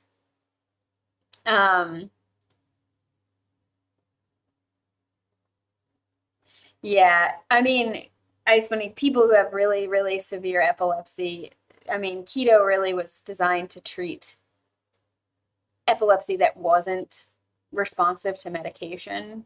But with somebody who's got epilepsy that's severe, you usually have to be drinking something for all of your calories and really truly have 0 carbohydrates, and doing it just through like food, normal food choice. It's really difficult. Um, yeah. Uh, so no, Tuesday won't be Consent and Community Found in Elden Ring. I'll probably still stream Stardew Valley on Tuesday as usual. I want to talk more about direct action and consent. But maybe Thursday, maybe Friday, I will probably stream myself playing Elden Ring because I just want to have one day a week or maybe one day every other week where I just play a video game and hang out with you all. Anyway, this was really lovely. Thank you all so much for this great evening of talking through all of these really interesting concepts and going through these examples together. I think that it was a great conversation. And I hope you all have a great rest of your weekend, and I hope to talk to you Tuesday. Bye.